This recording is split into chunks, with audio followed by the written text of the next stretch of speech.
And I didn't say anything, just in case it wasn't you, so.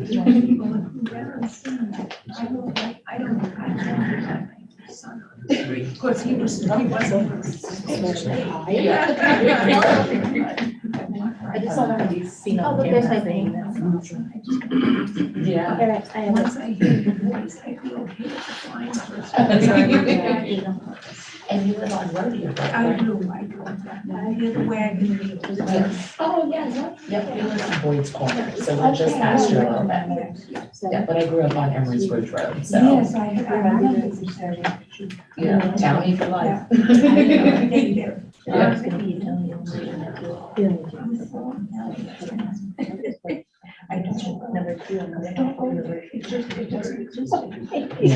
My daughter is talking. Yes, yeah. My cousin. Grew up. They grew up in ties right there. I was in Chico. And she and I were talking.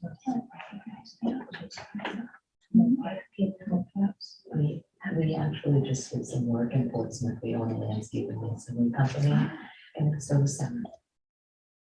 Where it's changed so dramatically, and it's. If you got from 25 years, so you sit you down in Portsmouth. So unrecognizable.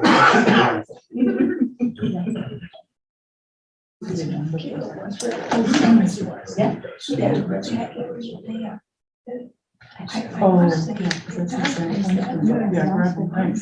Sometimes.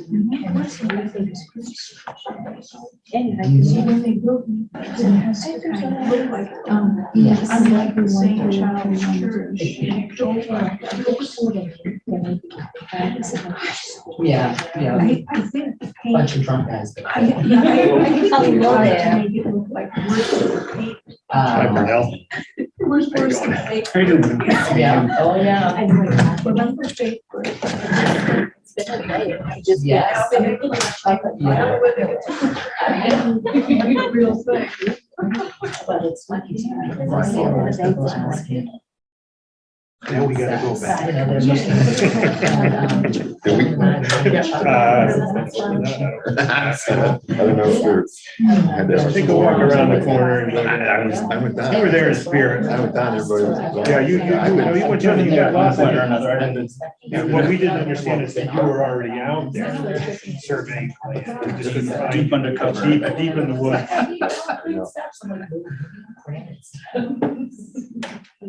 Yeah. They wanted a brand. Yeah. I had brand, and she put in the radio. I've walked around it before, not with that purpose in mind. Cemeteries and the life is really like. So we obviously didn't get any of this. Yeah. We're not gonna write that today, are we? No, this is the third party. Yeah. Okay. So the goal Right. tonight, For which one? for the 406 Main Street property, Yeah, okay. 22007. We need to make a decision on the third party review. We have a couple quotes here. And just initially, I can see. Is that what, is that? Well, I- That's what, I can't really see, but Tammy, was this the? Yeah. Yes. does it say? Yeah, it is. So we have, So we have two quotes, one for 1,600. Yep. And the others for 1,800. Yep. Because you can't. And Oh, yeah. I'll withhold my comments until we get there, but just take a minute to look at that. Pretty straightforward. Okay.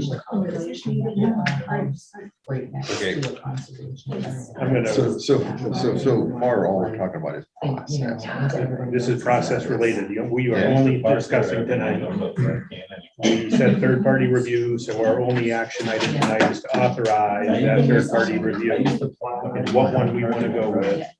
And ask Tammy to go ahead, forge ahead, sign a contract and notify the applicant in writing of the decision that was made.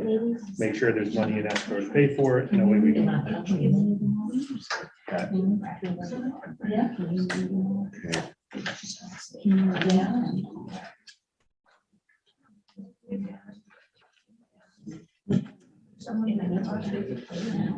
Yeah. Yeah, exactly. It is scary. Greg, Yeah. Zach just emailed us, he's gonna be 5 minutes late, Oh, okay, well, just so you know. You perfect timing to get through the public hearing. Yeah, absolutely. I'm not worried about it. Yeah. Like I said, by the time he gets here, the public hearing will be Sure. over.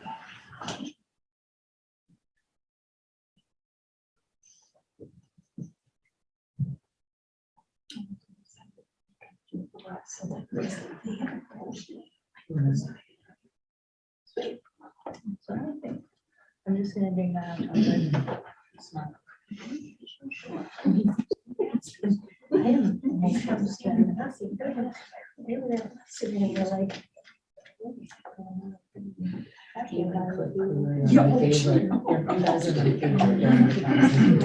Me too. Oh my God, I love it. Put that on the thing. All right, well, why don't we call this meeting of the planning board to order on October 5th at 7 PM. We have a public hearing tonight, and we have a couple old business items to get through with Easy Street Properties, the Great Hill Road subdivision, as well as a change in use in the new restaurant for 406 Main Street. The first item of business is that I'll ask us to rise and salute the flag.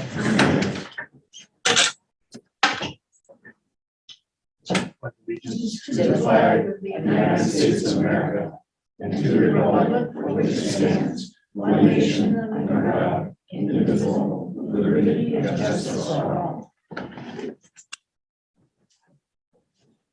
Thank you and welcome to everybody. The first item, as I stated previously, was to conduct a public hearing for major site plan review 22-006 entitled Easy Street Properties. It's for a 5-lot subdivision, map 13, lot 63B.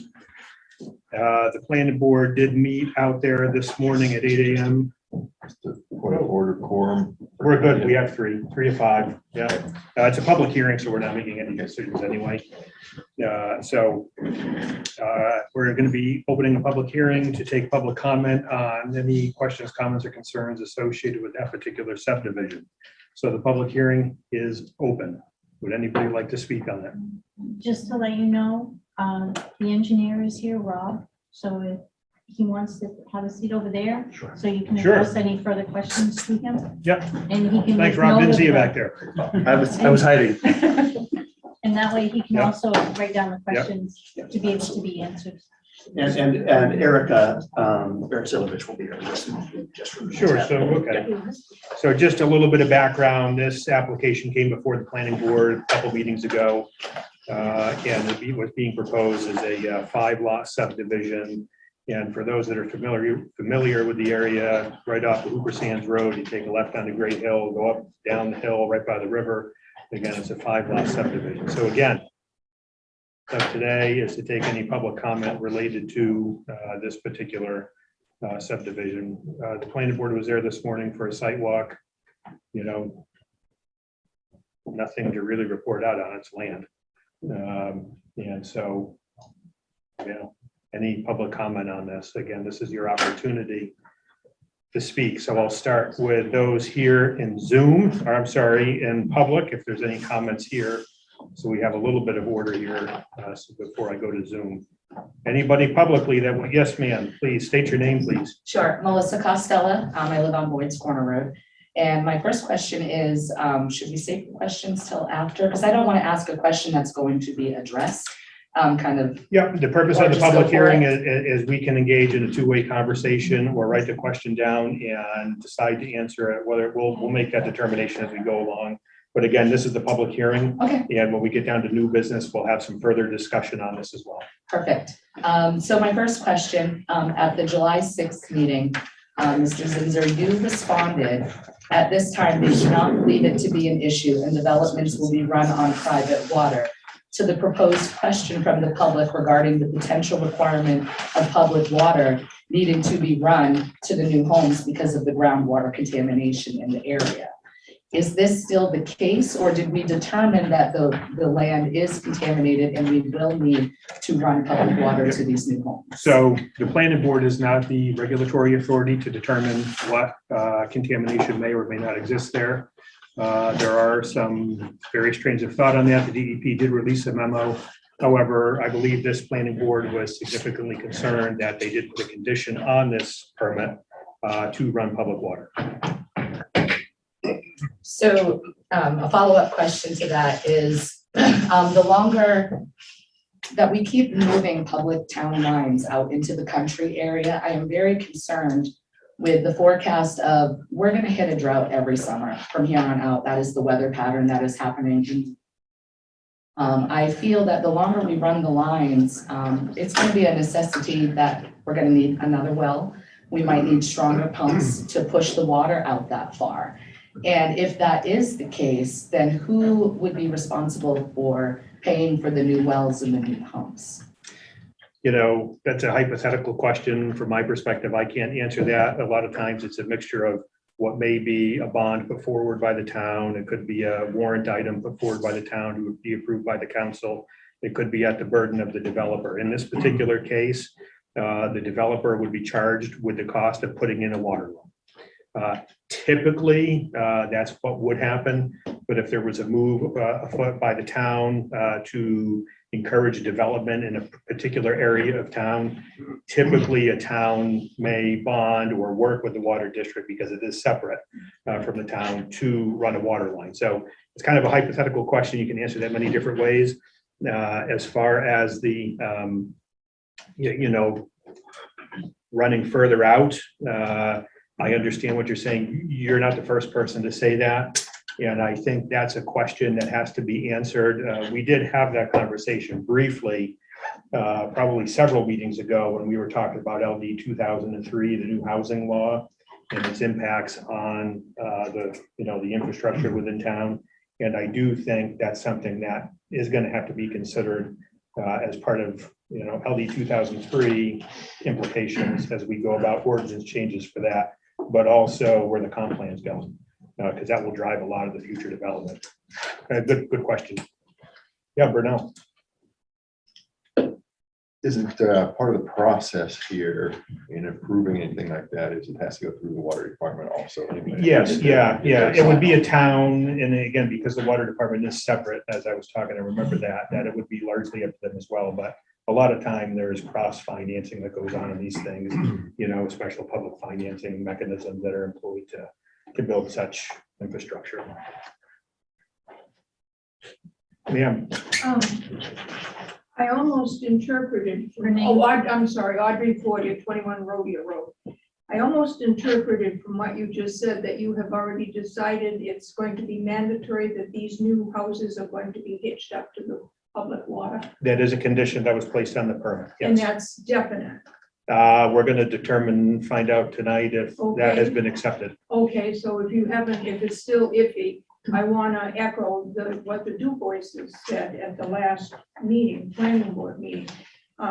There's times change. People living here 30 years from now, we're going to be dead and gone. No one's going to remember that Superfund fight. That was a federal Superfund. You remember. I remember the sky. It looked like a scene from hell. I don't know what they did to the dirt. I think they burned it, incinerated it or something. I don't know how they get rid of that stuff. And they did the best they could, because then they left. And I don't know if part of the Superfund money was responsible. You would have to check with the water department, and you boys should have done this. I hope you can answer my question. Plans on public water. Was part of the Superfund money to clean up that hazardous waste?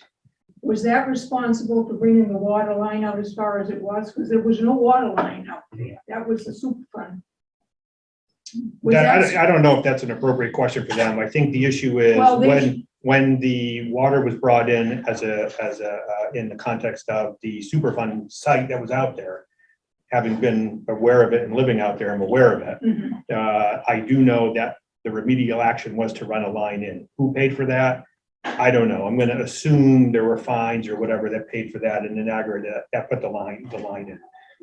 But again, to Eric, correct? Yeah. Yes, but to your point, you're right. we did put the condition on that they hook up to public water.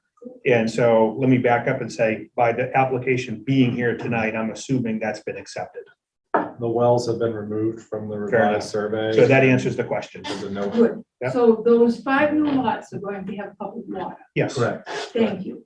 Because 30 years from now, as the young lady who lives at the foot of Great Hill at 24, she's the second family in that house. She's not the original, and she knew nothing about this. So that's what happens after 30 years. And those people, especially when it was a Superfund site, the intention was to clean it up, and any new people moving in should be entitled to the same benefits. And we want to do the right thing here. Point 2 was the road going down into there. Now, do any of you here remember the controversy about Back Acres Drive, which is off of Hooper Road?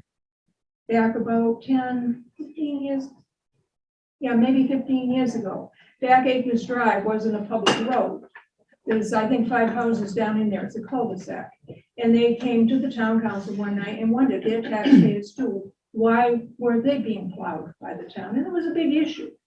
And the developer, when they developed it, I don't know if the road was up to specs. I don't think it was. I think when they put Black Swan Drive in where we live, that was up to town specs because they kept curbs on the side there. And everyone said, well, what do you need curbs for out in the country? Well, at the time, Mr. Brown explained to me why they wanted curbs on the side of the road. It's so the edges of the road don't cave in.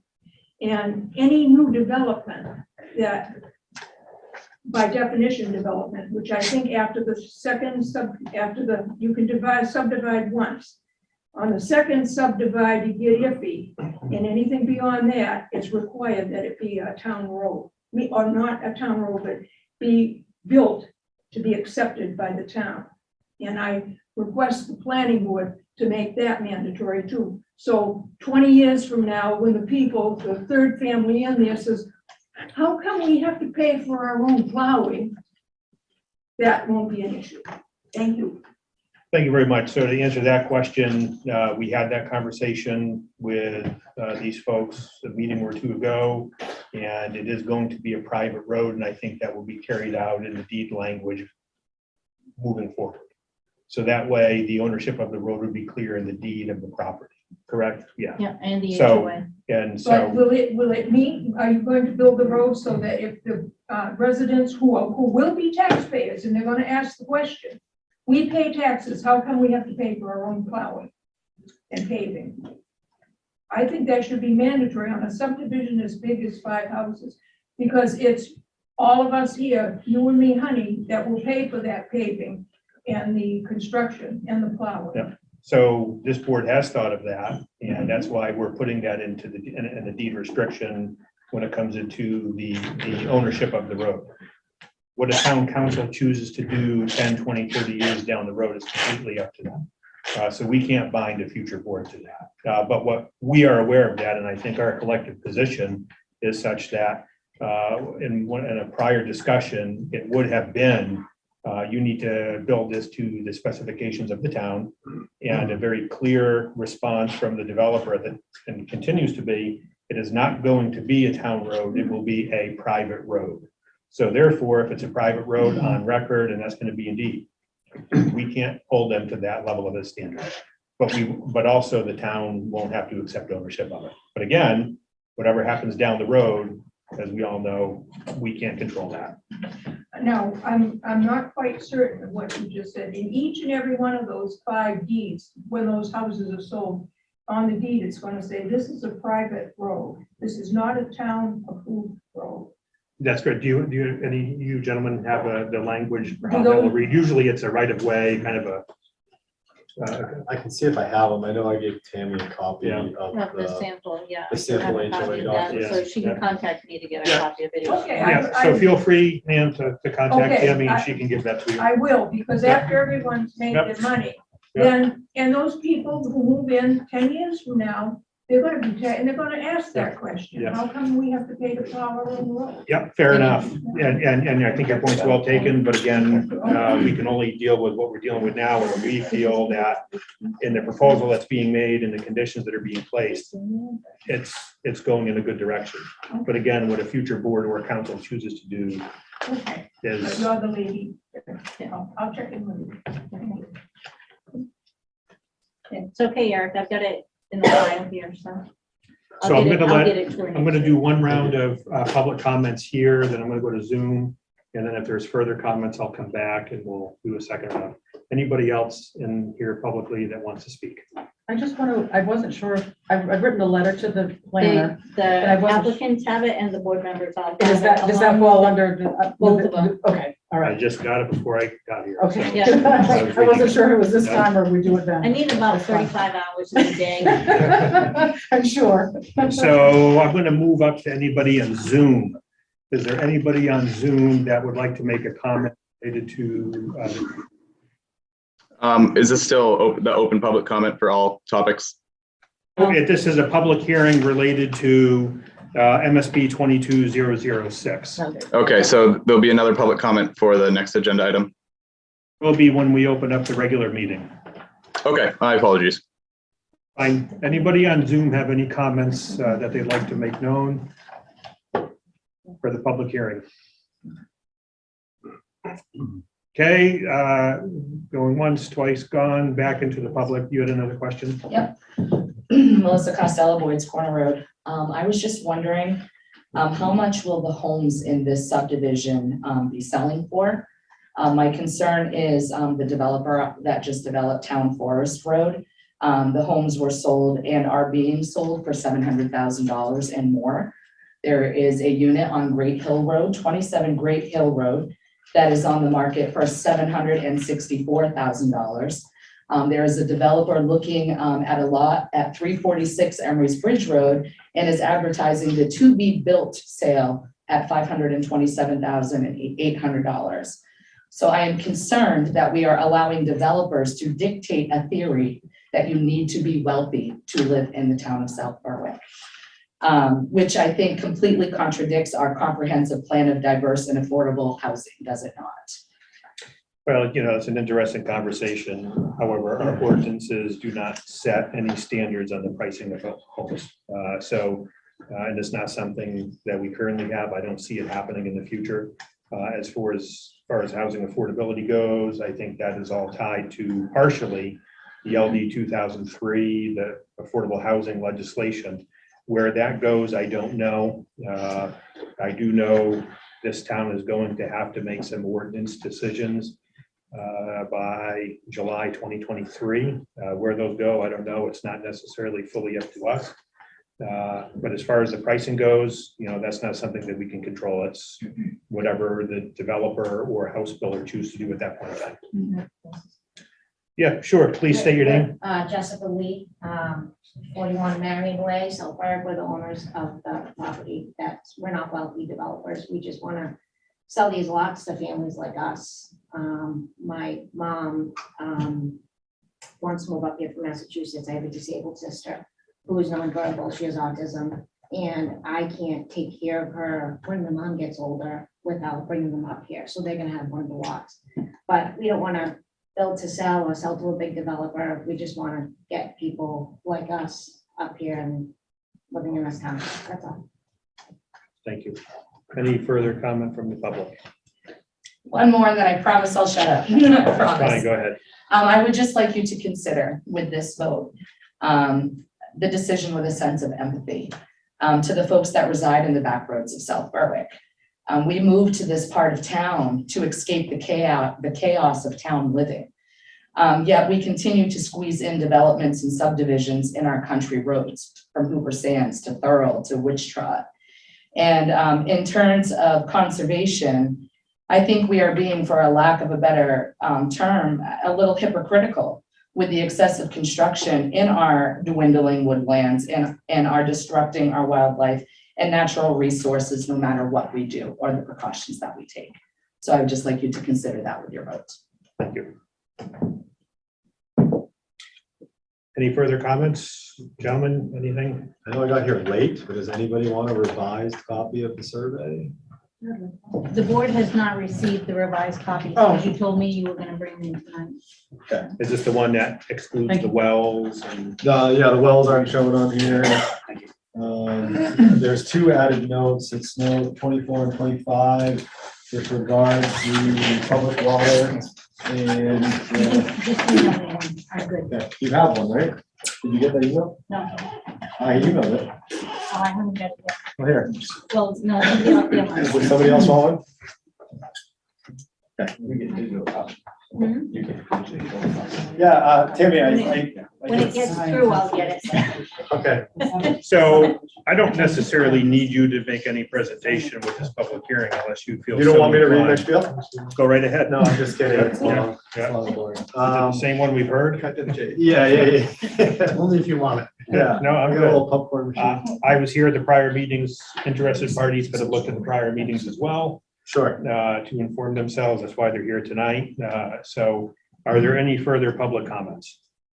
Seeing none, having a brain cramp. Do we need a motion to close the public hearing? No, you Yeah. can just close You it. close it, yeah. So we'll close the public hearing at 7:20. And we'll convene the regular meeting of the planning board October 5th at 7:20. And let's see here, the first item on the agenda is public comments. I'll start with public comments on any items that are on the agenda. I'll start here in the, what? That are not on the. That are not on the agenda. Public comments that are of any items that are not on the agenda. I'll start here in the room. None in the room. I'll go up to Zoom. Anybody on Zoom that would like to make a public comment? Someone had to say something before. We just wanted to make sure that we had, oh yeah, Sam Flinkstrom, 406 Main Street, that we had the opportunity to talk during the agenda item related to our property. Yes, you will. Okay, thank you.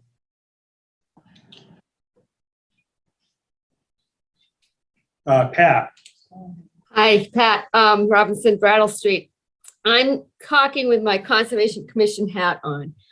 I think we need to talk about impact fees that go along with the open space plan. We're getting an awful lot of development, and the impact fees can offset the conservation, the lack of conservation. They usually go to recreation and conservation, helping groups like Great Works Regional Land Trust acquire land, or all the towns around here have some sort of impact fee. North Berwick has been amazing in supporting conservation projects by just going to the impact fees, and it's paid by the developer. So much per bedroom, I think. So we just need to start thinking about that and get moving on a process, because we're getting a lot of development here, and we're losing out. That's all I have to say. So please start thinking about it. Thank you. any additional public comment from Zoom? Okay, we're moving on. The first item, next item is going to be approval of minutes. Has everybody had a chance to review both the September 7th and the meeting of September 21st? If so, can someone make a motion? I'll make a motion to approve the minutes for September 7th and 21st. So it's been moved and seconded. Does anybody have a second? And then A second. Burnell has seconded the motion. Been moved and seconded. Any conversation on those minutes? Nice job, very detailed. So no comments. I'll ask for a motion. All in favor? Say aye. Aye. Thank you. So those are approved. Let's see here, new business items. We don't have any new business items, but we do have, again, a couple of the old business items. The first old business is going to be circling back to Major Site Plan 22006. It was the topic of the public hearing that we just had. And so the ordinance does require that the planning board approve the preliminary plan within 30 days of closing of the public hearing. We've had a lot of conversation about this, and so I think we may be in a position, provided there's no other issues from the board, to act on the application tonight. We do need to discuss on this item any conditions. We all received a letter today, the first time I saw it. It looks like you folks are asking for a waiver on the high intensity soil survey. Correct. And what you're stating here would be an unnecessary financial hardship. The ordinance specifically prohibits us from granting a financial hardship waiver. So that is not something that we would be allowed to do. Right. Okay, so don't know where we go with that one, so I think it's something you're gonna have to end up doing. I think expanding on that, we talked about, because in previous discussions with this project specifically, where it started with Joe Russell, we were very straightforward that we're using NRCS soils. Throughout all the meetings, it was all NRCS soils. Tammy was okay with that. The board was okay with that. And then now it's brought up at the preliminary stage when we're getting ready for final that we need to submit a waiver for high intensity soils. I have no problem doing that. That ordinance was written in 1991. The NRCS information that we're showing on our plan is from 2003. It's public data. It's consistent with the test pits on all the soils reports that we show, fine sandy loam soils. I don't see why that waiver wouldn't be accepted. There's another reasoning on the back side of that towards the bottom that basically spells out, or I don't know if I spelled it out specifically, No, whereas It's just a one pager. yeah, it's just a one pager. Yeah. Where that information that we're using is newer than when that ordinance was developed. That would be the main reason behind us requesting the waiver. And for the fact, and this isn't written in the letter, and I guess I could amend that, but you know, this wasn't brought up until now. And one additional thing, if I could mention, Robert Rosine from Waterstone Engineering. Under major site plan review, there is, that's the issue of high intensity soil mapping is up to the discretion of the board. So it's both NRCS soil mapping is sufficient and high intensity soil mapping at the discretion of the board. And I think we're of the opinion that this is not being treated as a major site plan, and therefore would qualify under that as well. Again, just to reiterate what Eric had said, we do have test pits out there. There's a lot of test pits. It's just the high intensity soil mapping itself has not been done, which is, you know, redrawing all of the lines, but all of the test pits that have been done out there are consistent with the NRCS soil data that's out there. So there's no reason to believe that there's any errors with any of that data. Mr. Chair, Yeah, sure. if you wanted to see the test pit results, they provided them with the sketch plan. So all of the test pits and the information that is listed on the test pits. Yeah, I guess the flag for me was here you're specifically asking for a waiver because of financial hardship. And And they could amend their waiver request. Yeah. Before it comes in for final. I think we'd like to amend our waiver request before it comes in for final. Okay, well, you know, where are the other board members on that? Is this just a matter of striking the part about financial hardship? I think that's what's being proposed. That's right. I think, but the other thing to debate is whether or not we feel that the 2003 data, which per the test pits that were developed or dug, those test pits match up with the existing NRCS soil map. And so what a high intensity soil survey would do would be to say, hey, here's our piece of land. And we're going to go out there and dig some more. And really refine where all of those different clays and loams are to ensure it is what they say it is, hence a high intensity soil review. So the question is, do we want to have them modify a waiver request as part of the final plan? Or, which that's one question. And then the next question would still be whether or not we would require a high intensity plan. There's really kind of two things here. The first one is, do we want to make a decision that the current data that was made available to us and the test pits, which we do have, those match up with what the current map says. So there's no deviation. And what they're saying is there's no cause for concern because what the map says is there is actually there.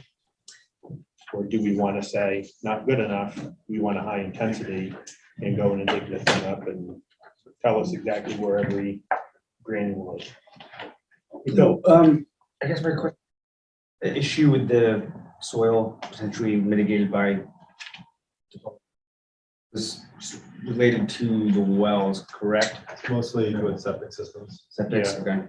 Which you're gonna have to meet certain soil quality standards when you put in septic systems. I Okay, think so part the of- water main being taken out, Yeah. pulled out all the way, that doesn't really impact that. I think part of one of the underlying issues might be people might be concerned about the impact of flooding. You know, in Yeah. other words, if the soils out there lend themselves to flooding. Now, we've heard from people in the past that have voiced some concern about flooding.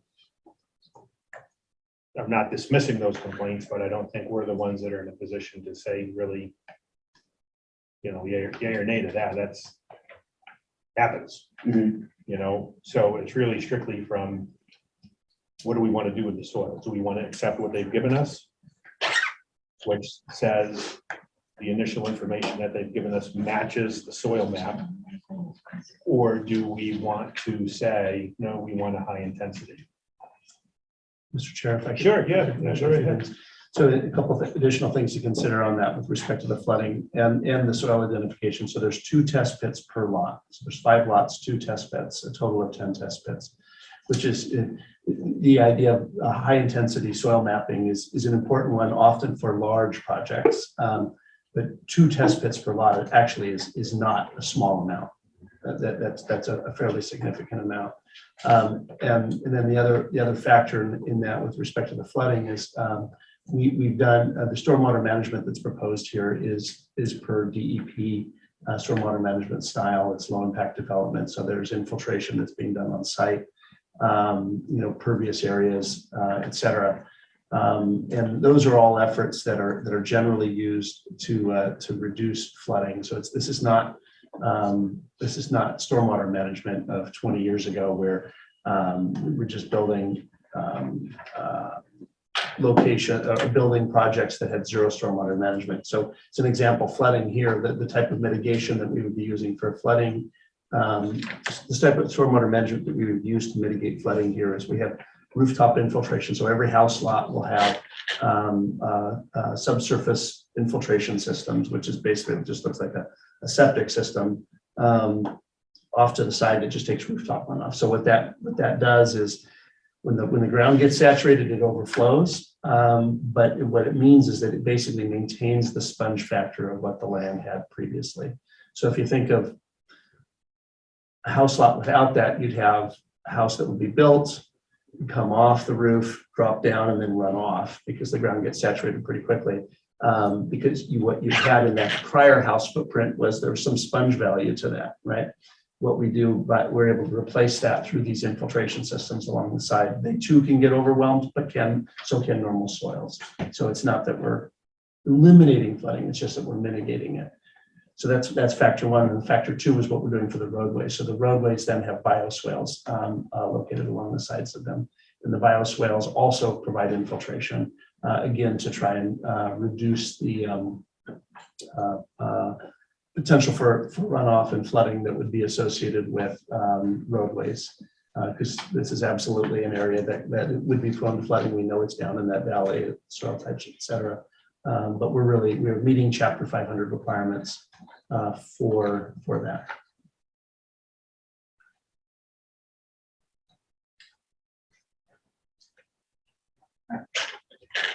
As one of the newest members on the board, I guess, it helps, your explanation helps me to understand.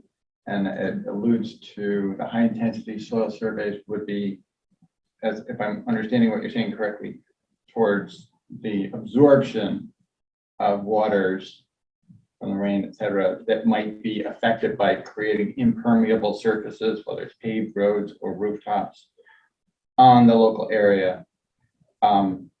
We have other issues, I think, in this property, like I've seen pictures of, there's been flooding in the area. It's right next to a river that has recently, I think, had work done on it in the last few years.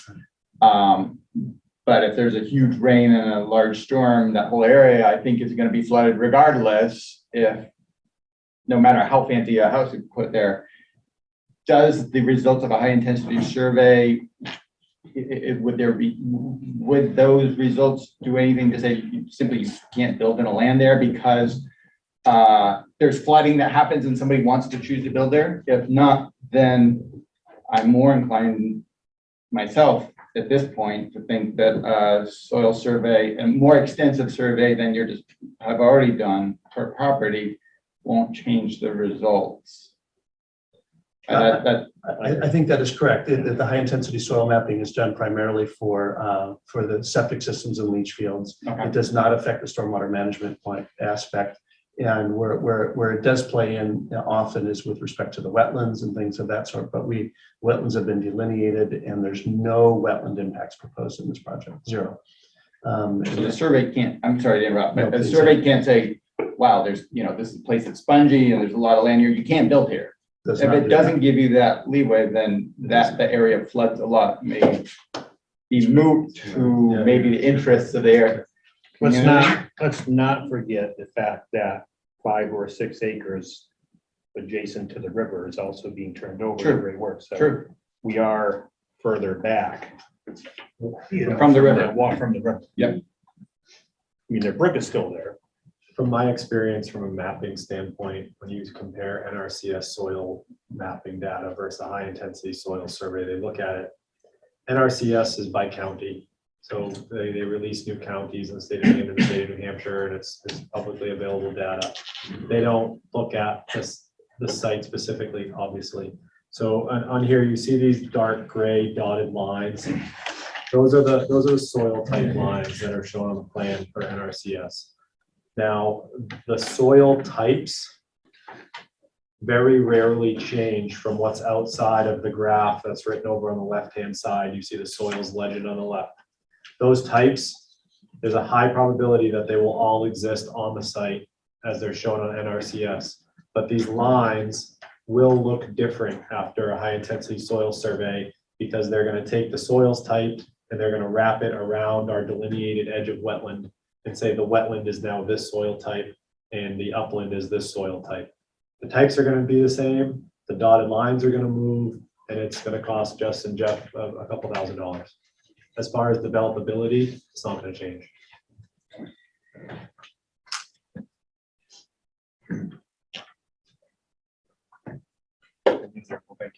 Yeah, was any Bernal, Bill, any thoughts, follow up on that?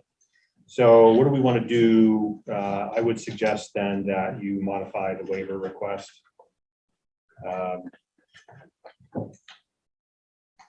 mean, the decisions we make tonight, of course, it still doesn't constitute final plan approval. But I think if you were to resubmit a modified request at this point, I'm getting the sense that the board will not require a high intensity. Mr. Chair, could we request that as an order of conditions, meaning that Yeah, we could do that. Yeah. That'd be easy enough to do. such Yeah, that yeah. if there were no other issues Yeah, tonight, that we yeah. could actually seek Yeah, approval. yeah. And it does the same thing. Yeah.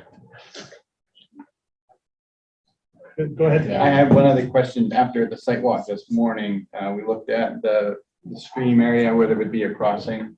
And I think you said there would be an 8-foot culvert arch. Yes.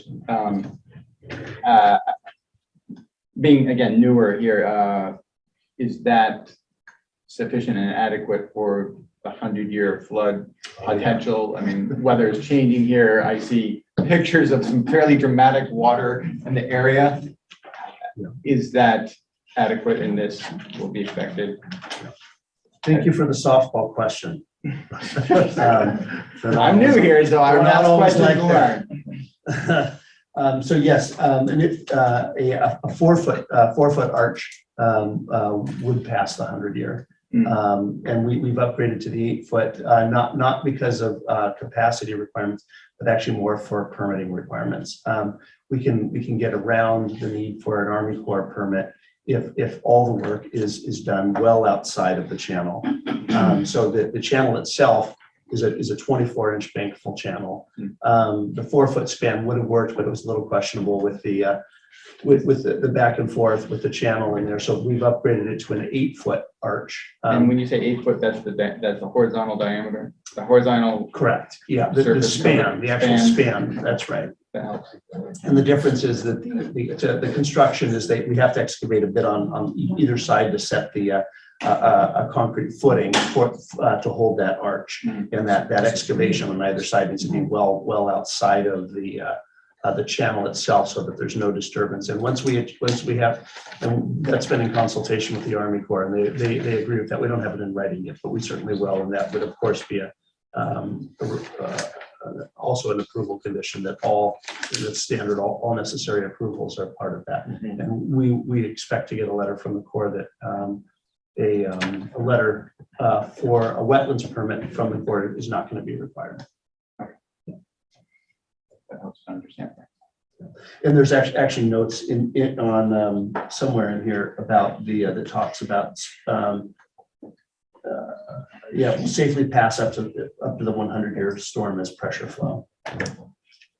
That's on sheet C3. You may not have that one in front of you. That was from the last meeting, but it was. I'm suspecting if Tammy didn't get the email from Eric, then she might not have gotten that email from me. But there's some updated plans that we'll make sure we have. I believe I saw yours come in You just did. as I was shutting down. Okay. So the computers have been kind of funny. Okay. So a Yeah. little slow maybe, but And this is just for the preliminary. So our intention would be to when we get for the full approval, that we would have all of those in front of you. Yeah. We would do that. they would need the complete Yeah, just sign packet them. for them to look at the final. Yeah. Thank you. So we've gotten through those items. The one last item to kind of discuss is, again, the public water, which we know is going to happen. I think part of the issue with that is, I believe our ordinances require a bond on that, which is just kind of weird. So let me see if I understand it correctly. We require a bond, the town, the ordinance, recognizing the ordinance goes back to 91, okay? That there needs to be an estimate for the cost of the improvements. In this case, I would assume the water. The road is, Infrastructure. but it's a private road. Yeah. So there would need to be an estimate and a performance bond put in for that. Right, well, item H of section, article 121-29H, it says, when granting approval to a preliminary plan, the planning board shall state the conditions of such approval, if any, with respect to the specific changes which the board will require in the final plan. 2, the character and extent of the required improvements for which waivers may have been requested and which, in the board's opinion, may be waived without jeopardy to public health, safety, and general welfare. And 3, an estimate from the applicant covering the cost of the necessary infrastructure improvements which will inform the amount of the performance bond required by the town prior to final subdivision plan approval. That's item H.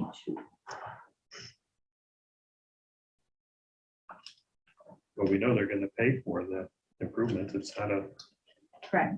And if they don't use it, and a lot of times with a bond, all it is a piece of paper. They don't have to come out and present a check. It would be kind of like an insurance policy that, heaven forbid anything else happened with the economy, but if the economy was to tank, this bond would help the town get the road finished so that they could complete the project. That's what the performance bond is for. But like I said, I'm not looking forward to anything going wrong with the economy at this point. Just to be clear, if that, and I don't really understand bonds or financial stuff, it costs money. would that just be a estimate to bring the public water from where it resides now to the edge of the private road? And then, because that's only 400 feet of public water, and then there's 600 feet of public water on site. So if the economy did go belly up, they just are not developing this year, next year, the year after. But at least there'll be a performance bond for the public water commitment part that's within the town right of way. I'm just trying to limit our clients' financial involvement that are looking. Usually the performance bonds usually are not that costly. It's not like having to come up with $100,000 check to turn over to the town. It's Okay. just, it's usually a very minimal amount. Purchase of an insurance policy, essentially. Basically, a performance bond, for lack of more technical terms on my part, yes. And a performance bond is the bank will take in, or the insurance company that issues it will take in back. Say you wanted $1 million. I've seen them come in for as little as $100, depending on what they wanted to do with them, as opposed to coming out with $1 million check to turn over to the community. So you could also check into that. And if you wanted to try and waive it, you need a waiver in which to do that.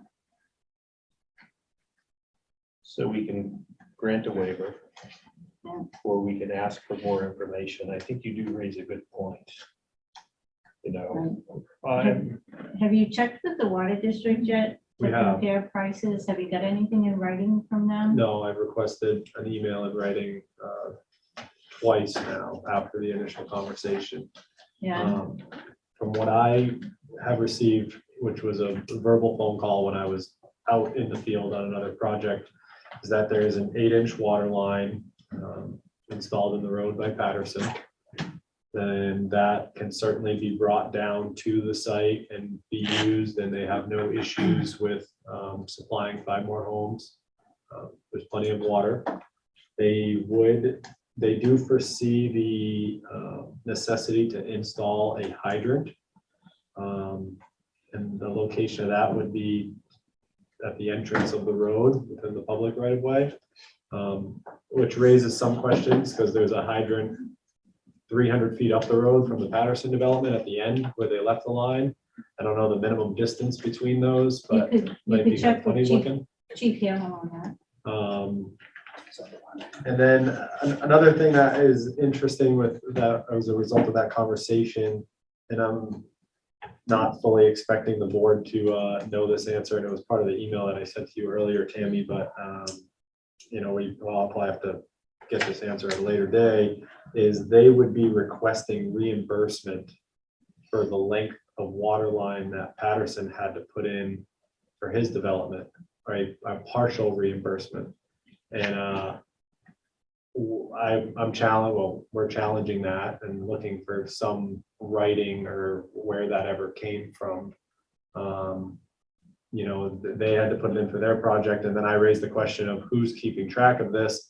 If we put in this section of water line, and then in 5 years, when someone carries it across the bridge to develop another piece of property, is now Patterson getting reimbursed and we're getting reimbursed? It's gonna create a nightmare for the town down the road. CMP has those arrangements, and it's kind of a daisy chain type thing. They take, okay, here's the original.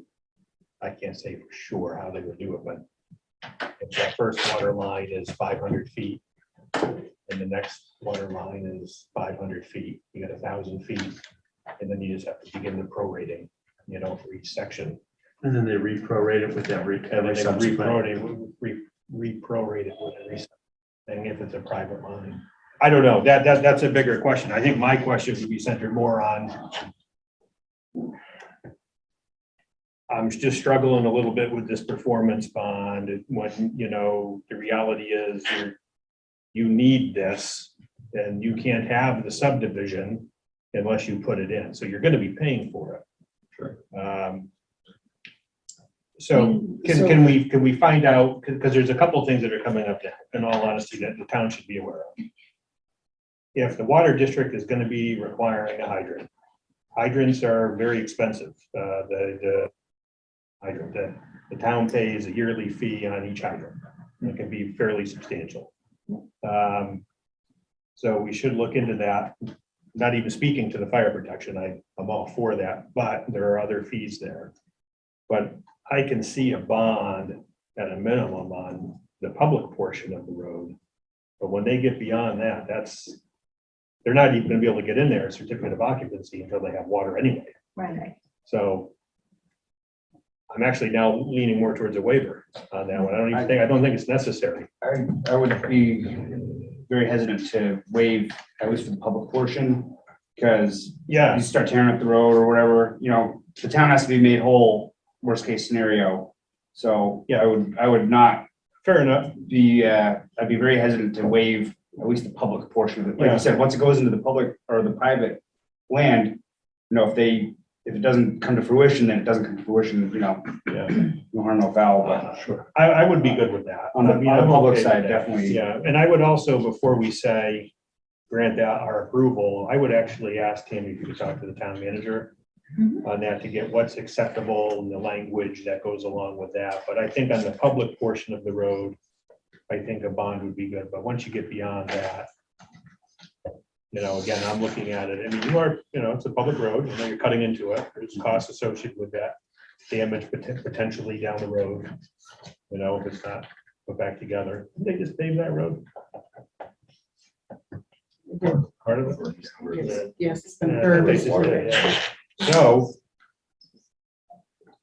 there may be a moratorium on it. Have you ever looked into that? Does the town do a road moratorium after Accepting, paving? as far as accepting a road? as No, a lot of times there's moratoriums that once we pave it, you can't cut it open for 5 years. Yeah, it is. Yeah, that would be one. Oh, of no, the no, Jay it's been Redemark very ones. recent. They Very just recent. paved that. Yeah, it's road. just So paved it. I'm not looking for an argument. All I'm saying is you might want to look into that because you don't want to go get your approvals and then be like, hey, come back in 5 years. Right. Jay Redemarker is the point of contact for that. Yes. The Director of Public Works. Now, I didn't know, but that water line actually went up in the dirt on the side of the road, but again, it's still on the side of the Hussey side. Yeah. I'll get to you. I'll let you I just speak. want to make sure we'd have a chance for public. Yep, comment I'll let on you this speak. before we Absolutely. just- Yeah, no problem. Thank you. So I would agree, I would agree to go. A bond would be required for the public work done in the public right of way. But when you get into the private area, that's, their call on what they want to do. But I would ask the town manager on that just because, there may be things that we're not aware of. And I would feel more comfortable with the town with him signing off on that. So do we need to do a partial waiver? What are we doing here for this water issue, this bonding? The bonding, you can still approve the preliminary plan. Yeah. Noting that it does not mean the final plan is Right. gonna be approved pending the following Yeah, information be okay, received. okay. So we got that, the bonding issue, And the waiver to come back. and, and the high intensity soil. We need to deal with that too. Yeah, that's what the waiver is. Yeah, that I was Okay, referencing. the modified waiver. Yeah.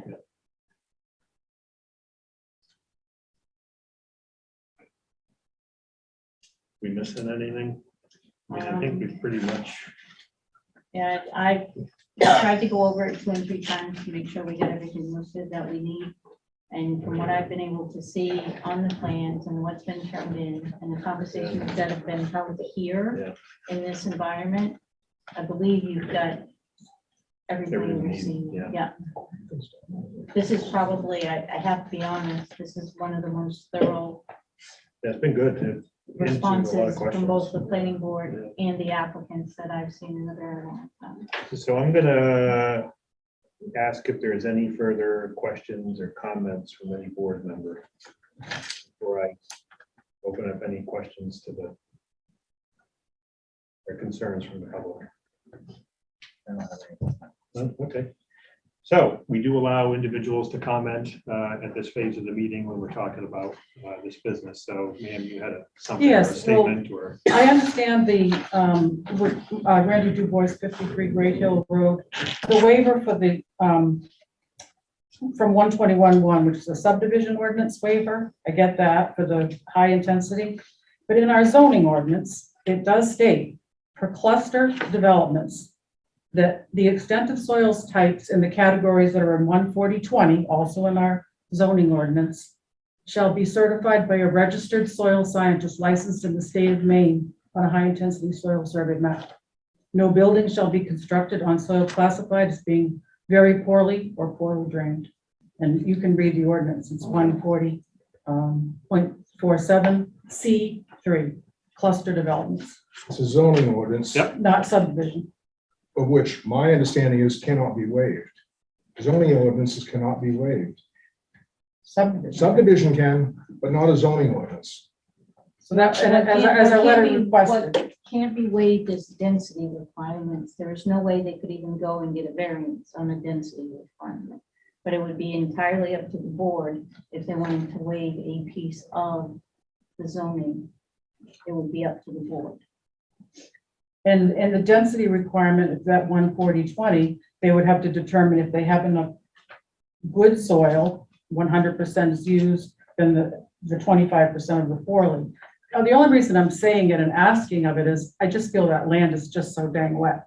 I don't know how you're getting 5 lots there. Across the street, it's 60 Zero acres. With Zero 6 lots in that with same 6 setback. You can look at the plan and see they didn't get any lots in that same level of the property. So in speaking to that ordinance, we don't have any proposed construction within very poorly or poorly drained soils because those have been delineated by a wetland site. But the only way you can determine that is to be able to do a soil survey. And really, we're not asking for anything special. All we're asking is, and we're asking because we live across the river, we're familiar with the land there. All we're asking is that due diligence be done. The people that are going to be buying these houses, I know what it's like to have a water table that's 3 feet below the surface. There's much water in my basement. The same will happen there, I guarantee you. We've got 4 pictures that we sent in. I would love to have them shown. People will understand what happens with that river there. We're not asking for anything other than determining what that land will support. If it supports 5 houses, great. If it supports 2 houses, then that's what the zoning requires. And I can understand a waiver, but why would anybody want to propose a waiver on something that's so marginal as it is? 2 of your septic systems have those 10 by 12 or 10 by 15 leach fields simply because there's not enough suitable soil for it. The 2 that are near the road, I understand. So, excuse me? We need to look, I think, at this here. Anyone who was on that sidewalk this morning understood that you're standing on a sponge. When you walk that blowdown, what does a blowdown cause from? The roots, not in the ground. They fall over. You clear out that land there for roads and housing lots. You think those remaining pine trees that are 75 feet tall are going to stay there in a big blow? I doubt it if they're not standing up on the forest. All we're asking is that people look at this to understand if that land will support it, great. 60 acres directly across the street, 50 feet away. Want that land. The same, we know the 100-year flood. We know the 500-year flood plain. You can see it. You can see where the land rises. In the 30 years we've been there, we've had 2 100-year flood that have gone beyond the floodplain. That old Green Bridge, the water was over the railing during the Mother's Day flood. Okay? And we can't just say, oh, well, and let it go. If this land will support it, great. But I think that when you look at the factors, you look at the pictures, you look at the history of the soils, which are marginal, 4 of the 5 soil types on here that are in here, and you're exactly right. When they do a soil mapping, what they do is they will cluster the areas. That's what happened across the street. That's how they determine, and that's why there are no house lots set back similarly. You walk that land, it's exactly the same, 50 feet away. There are no house lots where these 5 houses are being proposed on a knoll. It just doesn't make any sense at all how anybody could look at this and not say, let's look at this a little further. Because the poor people who are going to spend $150,000 on a piece of land and $500,000 on a house are not going to want to have that much water in their basement. The water table there is just below the surface. I don't care what time of year it is. I don't care what time of year it is. And you know, the soil mapping is for one reason, and it is a requirement. It's put in there in the zoning as a requirement for good reasons. And this is a major subdivision. This is not a minor subdivision. 3 lots and more is a major subdivision in this town. It keeps me referring to as, oh, that's only on major subdivisions. This is a major subdivision. It's a cluster subdivision in a very small parcel of land on a very poor piece of land. If someone wants to do something with land, great. I'd like to do something with my land, possibly, maybe not. I might give my land to the Great Works. All I know is that this town planning board has to do their due diligence, I believe, to look at it and say, you know, there's enough factors here saying, let's go one more step, just to make sure that those poor people that have got $800,000 tied up in a house are not, they're gonna expect that someone's done their job along the way. And I think that's what's got to be done here. I don't know how we could pass on something so important in this. If it'll support it, great. Thank you.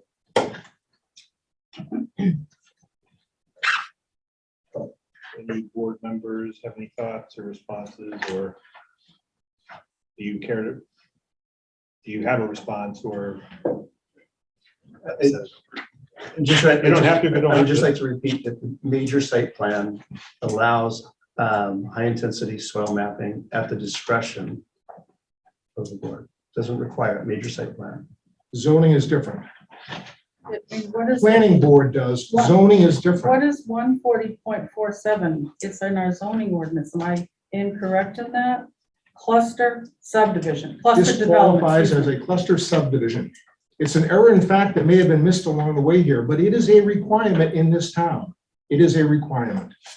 That's the way we're seeing it. And on advice from. Can I see that? Can I see that? This is excerpted from our ordinance. I just copied it from. No, thank you. You Google it, it's in there. If you, you type it in our ordinance section.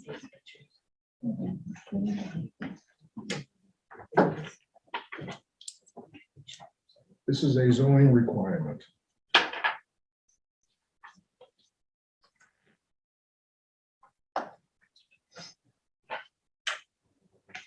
Sorry, Peter. Look at it.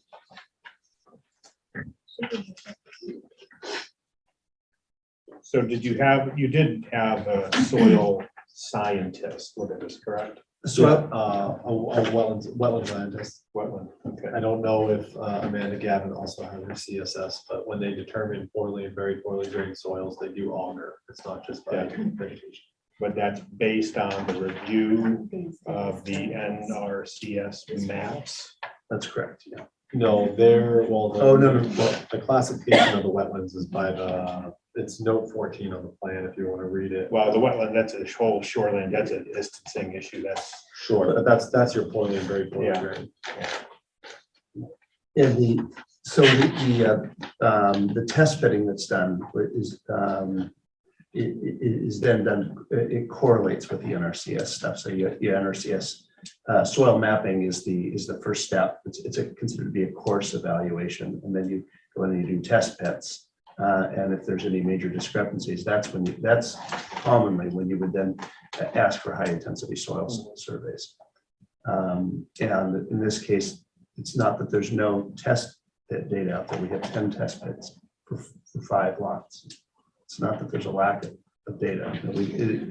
Admittedly, there's not a high intensity soil map. It's true, but there are 10 test pits. And just to be clear, we are not trying to pull a sheet over people's eyes. Jeff and Jess are also not trying to pull a sheet over people's eyes. This plan No, has been before Joe Russell, multiple occasions. We've been over it with them on multiple occasions. Tammy and I have spent hours reviewing the survey.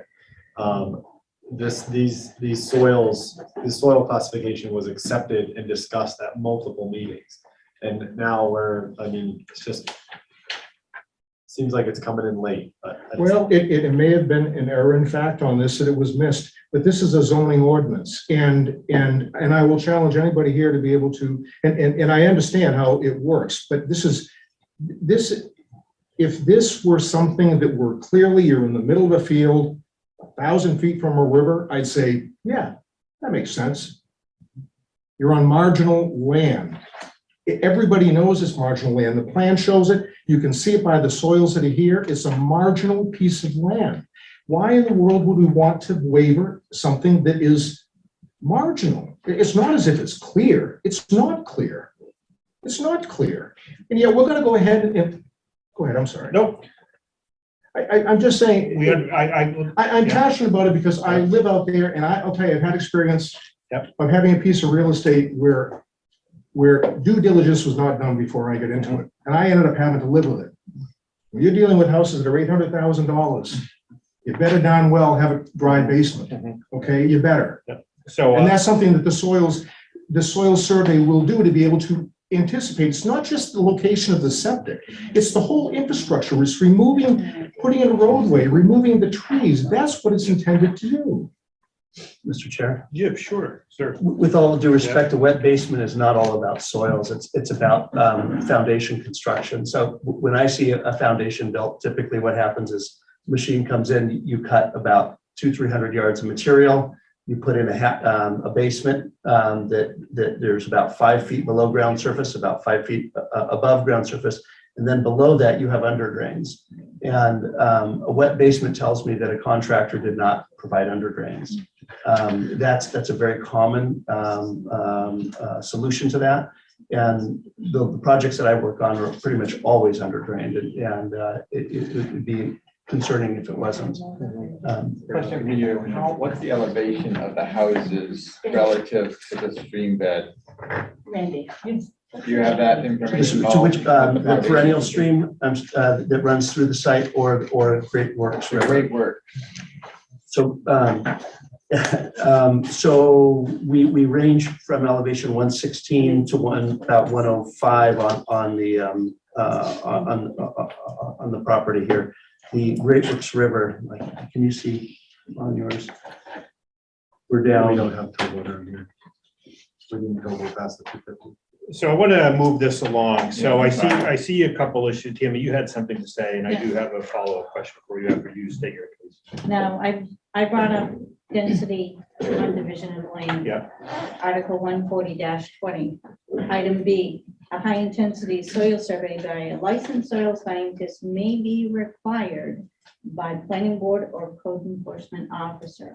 There is a density calculation in there, and you could request them to do it based on the study that they've got already done for their soil testing, to seek to determine based on their, The density and its impacts. Yeah. correct, it's right here. Mhm.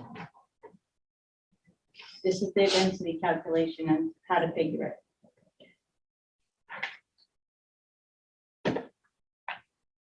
You hand that to Tammy.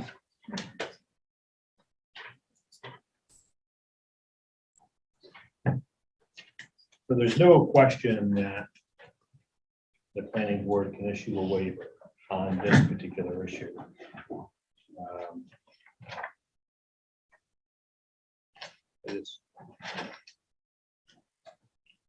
I'm processing what you're telling me on that density thing. Make sure I understand Mr. Chairman, it. Yep, go ahead if you have an answer. And Tammy, if I understood you correctly, that's the board may. It's not required. The board may. So so if I understand that correctly, there's not a waiver requirement when there's a may. Correct.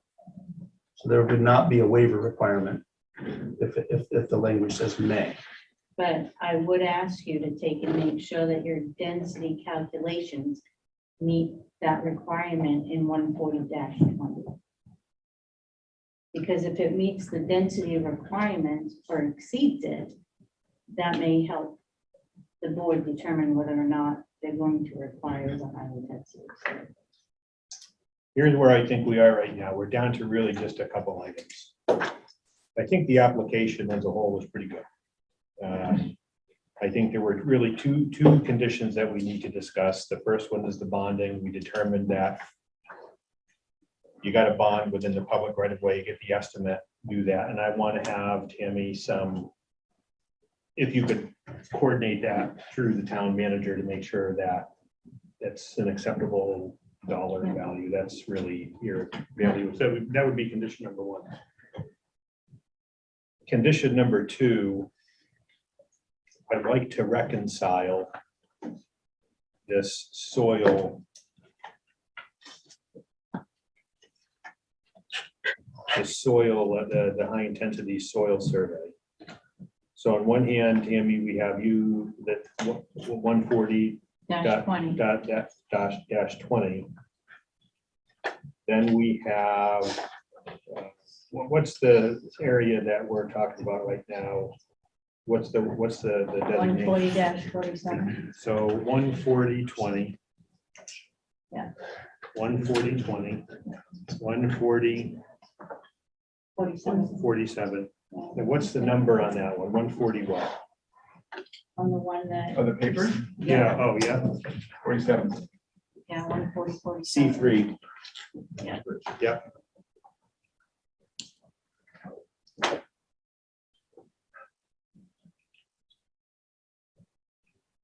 So when they come back for final, they'll know for sure, based on your density Yeah, calculations. so let's go back, place that density requirement back on. I think we should place the density requirement because that's gonna make them go back and kind of double check. But as far as the high intensity go, I think that will answer some of the high intensity as to whether or not we'll actually need it. But I would ask, along with that, can we just run that by the town to make sure from a legal perspective that we can in fact issue a waiver on that if the board wants to issue a waiver. Not saying we are, but I think step one would be the density issue, which would feed whether or not we can do the waiver, whether or not we see the need to move on to the high intensity, but also reconcile the ability of us to waive on that. And just have a clear definitive yes or no. And that will help us as we move forward. So I think those are a couple pretty clear direction for moving forward at this point. So I mean, any further thoughts on that? And the other thing to kind of consider here, and it's just coming back to me, because it was one of my early conversations with Tammy, is these density requirements are for a cluster subdivision, which the required is 30,000 square feet per lot. You're higher than that already. And when you look at this graph that we were just talking about, the 140-20, even if this entire site was poorly drained and not well drained, our land use could be up to 25% of these lot sizes. So this is like worst case, all the soils are poorly drained.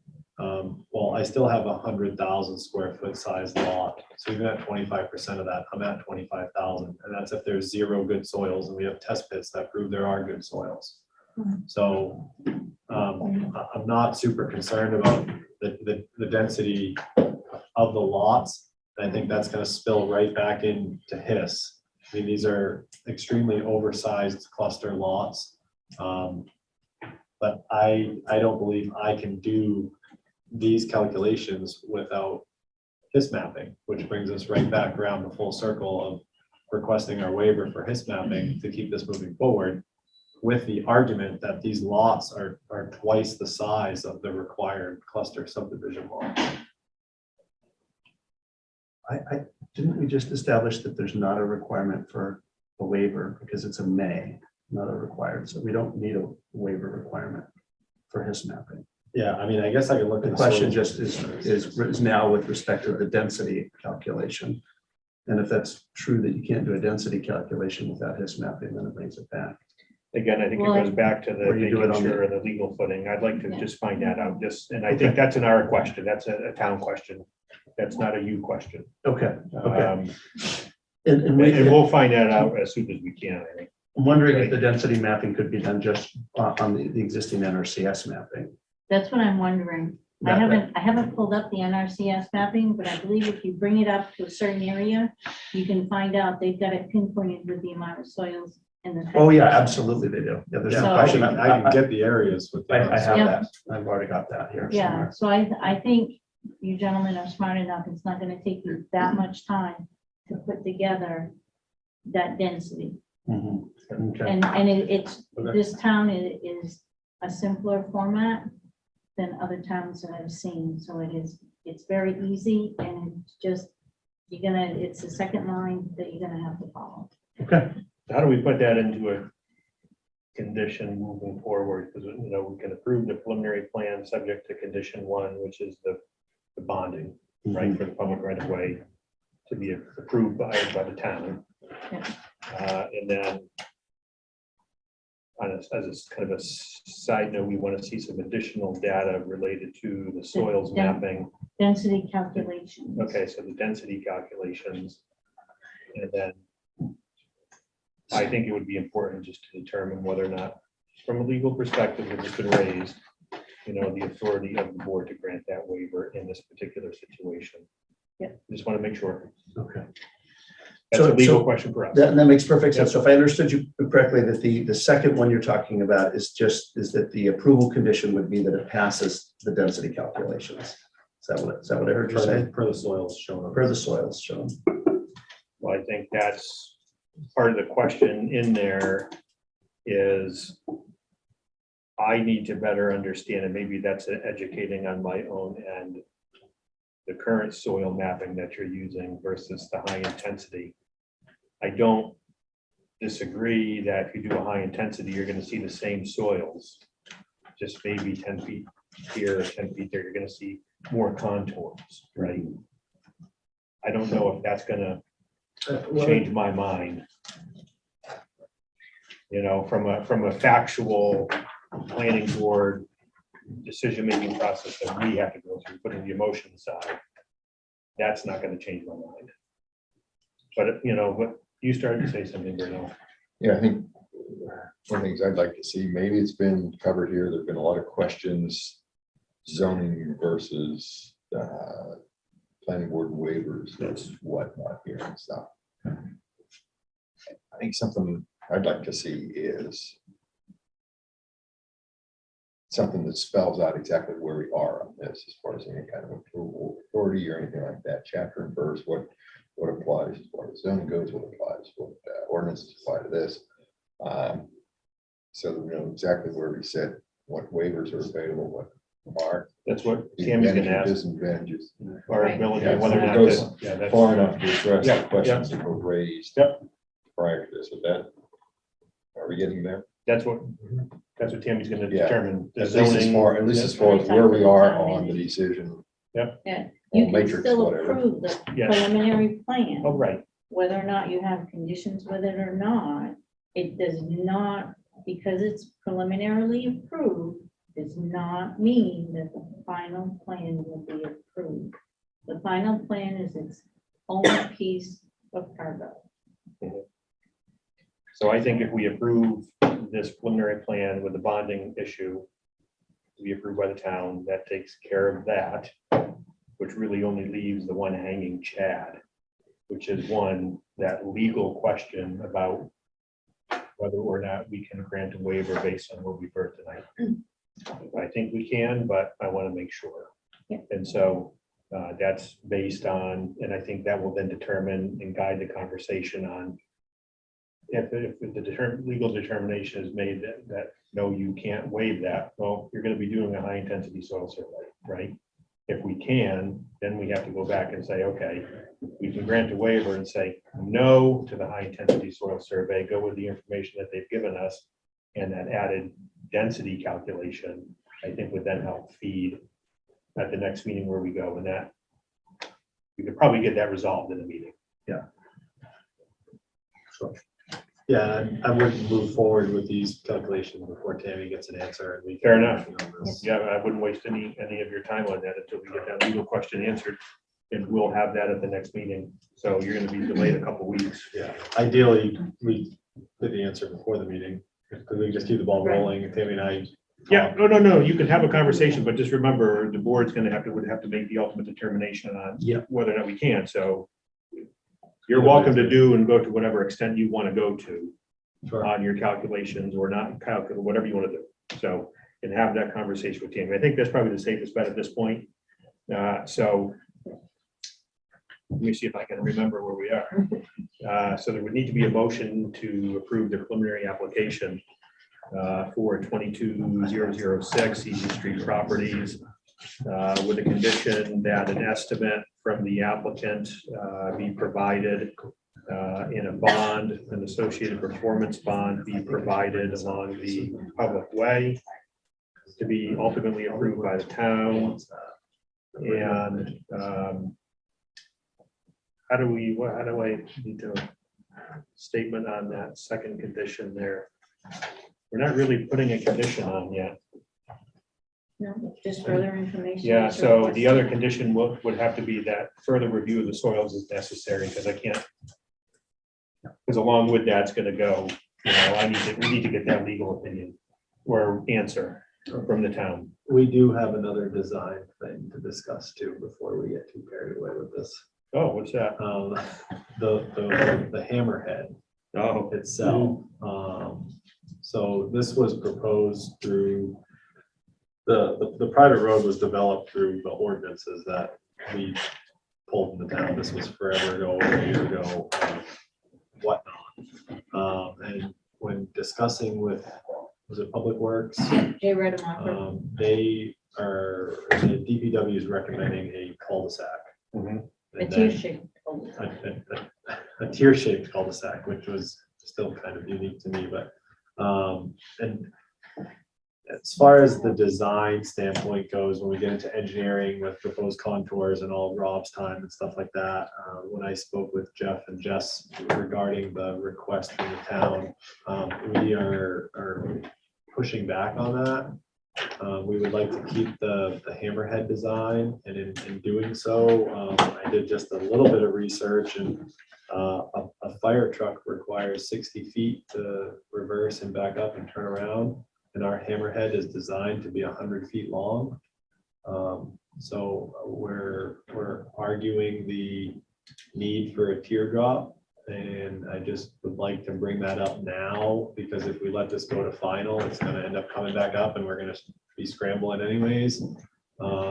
What's the board's opinion on a hammerhead serving essentially two houses?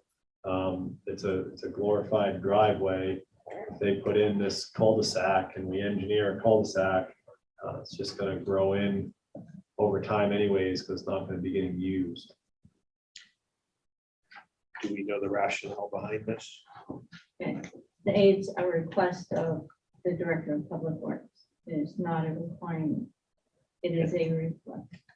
Do we know the basis of that request? Was there a rationale other than, oh, I'd like to see Outside of it? the fact that if the town was to take it over, plowing the teardrop is a whole lot less dangerous for the plow drivers, for the people in the area. The imperviousness of the soil, it drains much better, because if you make an upside down bowl with it, the water can flow off better. That was his rationale behind it. Has the fire chief weighed in?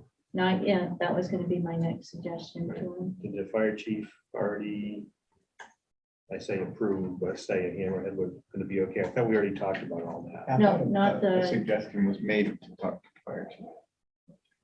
well, the hammerhead came up with the Department of Public Works. When Jay came in to look at the plan, we went page by page by page. And I showed Eric all the little notes that he gave me. I gave Well, Eric the same thing. it's kind of getting into the conundrum here, Yeah. do a teardrop shape, but it's not a public road. Well, what if it's going to be? Well, if it's going to be, then Exactly. Then the we're town going shouldn't back. be approve it anyway. So, Right. Looking at the straight face test on that, It's I'm not. not- I'm not seeing it. Right. And like I said, it's just a request. It is not a requirement, but the planning board going forward, like Eric said, may get back there. So we'd like clarification as to whether or not. Does everybody understand what's being asked? Like, from a design standpoint, I just wish that was brought up at sketch or earlier in the process before we had full engineering plans and all this other stuff. Unfortunately, it's not required at that point, so I'm trying to follow the ordinance. Yeah, it's in the preliminary plan, it can come up, I understand. Can I speak on it for a second? Go ahead. Does everybody on the board understand the difference between the teardrop and the hammerhead and why it would be a recommendation from Public Works or possibly the fire department? I can see what the hammerhead looks like. I don't, being newer, have a visual on the teardrop. Presumably, teardrop allows them to turn around with greater ease. So, With center island. yeah, so it is a recommendation, it's not a requirement, so you guys don't have to agree on it, but the reason for any kind of life safety as a hammerhead or a teardrop or whatever they're calling it, cul-de-sac is really for life safety. So fire department has to get in and everyone has to get out. And that's what it's going to. It actually, you guys will probably see it a lot more coming down the line as a requirement later on. But that's really the purpose of it. So when you think of a hammerhead, it's the same, you know, with the road, it's just like a turnaround spot, like, you know, but at least a cul-de-sac, if the fire trucks were coming around, people could still have a way out. And that's why it's recommended. Aren't there a whole other series of design requirements regarding cul-de-sac installation? Yeah. So that changed the whole thing. Yeah. Is that a showstopper down the line if they want to make it public? No, because I don't think so. That's a good question for Nick. But again, it really shouldn't be public. It shouldn't be coming up on the table because it's a private road. They're not designing it or building it to the town standards. So therefore, not putting the life safety aside, which that's a huge issue, but it's private. So it's a gravel road as well. Yeah. Sure, yeah, go ahead, Zach. I wonder if people put any condition that in the design of or in the deeds of these properties, that the driveway be such that they may be more amenable for escape with fire trucks pulling in and the driveway enters to the hammerhead such that it's more likely not to be blocked by a fire truck. Well, I think they've already I don't know if designed that's it too that way. specific. I mean, there's no driveways showing on this design. Yeah, I mean, that right of way is 50 feet wide. Yeah. You know, if there was a safety concern to a homeowner purchasing the property, he could certainly make a 2-lane road leaving his house if he's worried about incoming traffic and leaving. If something's on fire or whatever, I don't think they're gonna be getting in their car and going, I think they'll be running. Point. Always what I've been told too, Mr. Chair, if I can. Yeah, go ahead. Always what I've been told by fire chiefs, not necessarily our fire chief is not, we haven't talked about it, but past fire chiefs is that if they need to get in for life safety, they will get in any way they can. Mhm. Right? So it doesn't really hold them up. Like you, like from a code enforcement standpoint, I can see why they would recommend it. Maybe we should make sure to keep that on note for any future ones. I would just put it in your back pocket for now. Yeah, I'm inclined to say, stick with the plan. Usually. What's the board want to do? I'd like to kind of move this meeting along. We're kind of dragging this one out. Yeah. We got more business to do. Let's move on. What's that? Let's move along. Hey, What do you want to we do? can't make him do it. So. Fair enough. I'm not gonna make him do it. I would tend to agree, just Yeah. stick with Stick with this the one. plan. I do, Greg, would still want to comment that I did see a lot of blowdown and, you know, Yes, that there is was a a lot of. wet Absolutely. area. And I think maybe the soil survey results one way or the other may not get to the point of this could be a very inopportune place to put a nice house in the future. And I just don't know what mechanisms we have or other ordinances that would say you really shouldn't build there. And I don't know, I mean, from what your description of the high intensity surveys say, that wouldn't necessarily give you That's right. the statement that, hey, maybe not a great idea where it's flooded twice pretty deeply in the last 30 years. I don't know if the latest bridge, some of these pictures look like they might have been before the latest bridge. Let's not lose Yeah. track of kind of the other side of the story. Yeah. In the sense of, you're in a heavily forested area with really pencil pines that are all really, just really tight Sure. together. Yeah. That naturally have smaller root systems and are more Yeah. prone to wind damage or fall over. And so there's that kind of side of the story too, notwithstanding the wetness, I get it. But I I guess think there's a couple things to keep in mind. as we go through Absolutely. this. So, Absolutely. And I guess that's part of why I was asking in the question, what is the elevations?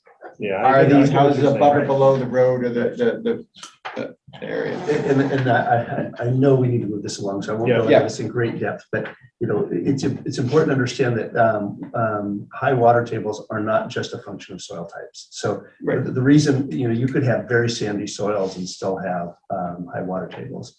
And, you know, there is, one of the reasons why I'm sure we have sandy or high water tables here is because it's in a much larger floodplain. So you come down a steep hill and then it begins to level out. We're not in the 100-year floodplain yet, it's further down, but that's why it's wet, because you've gone from a steep to a flat. So the way the groundwater table comes, it pulls up as it shallows out.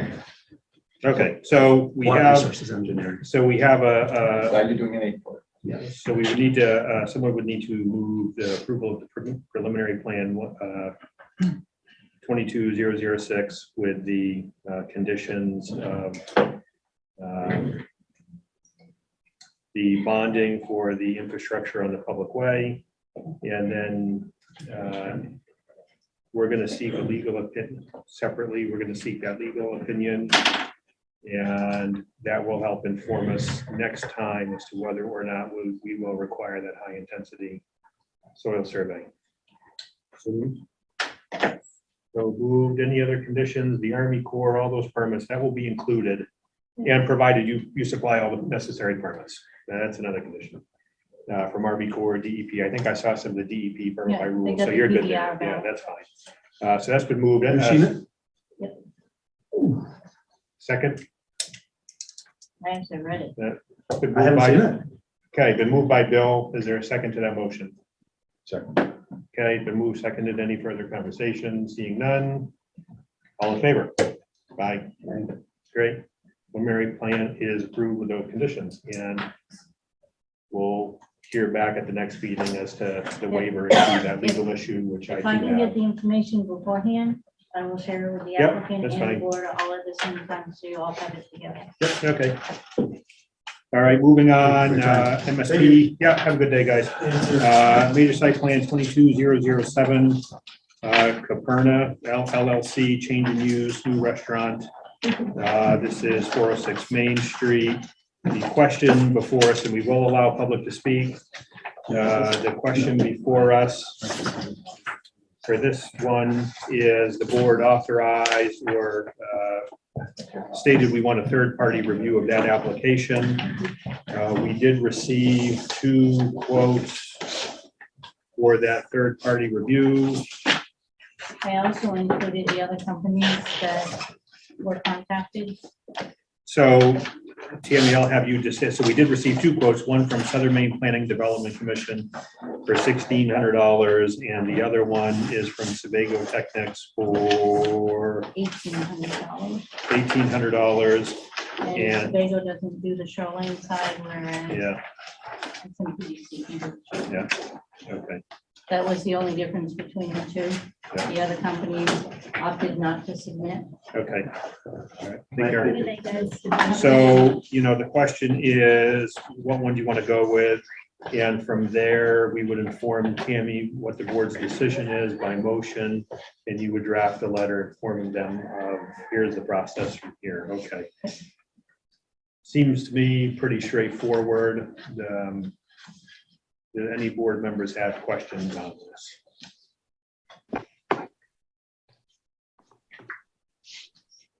expound on the two variants, one included, one that didn't include, what was that second part? Sebago Technics is not able in their quote, they said they couldn't do the shoreline piece.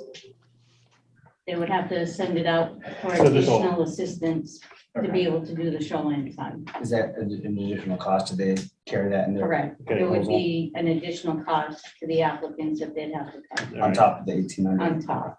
Correct. The SMPDC, for folks that know them, they do a lot of work in the shoreline zone, so Correct. it would be 1,600 and they could do the whole entire thing. Yep, Okay, well, along that makes with sense. any potential Yeah. site visit Yeah, or okay. attending a meeting. Yep. Everything would be right there for SMPDC. Okay,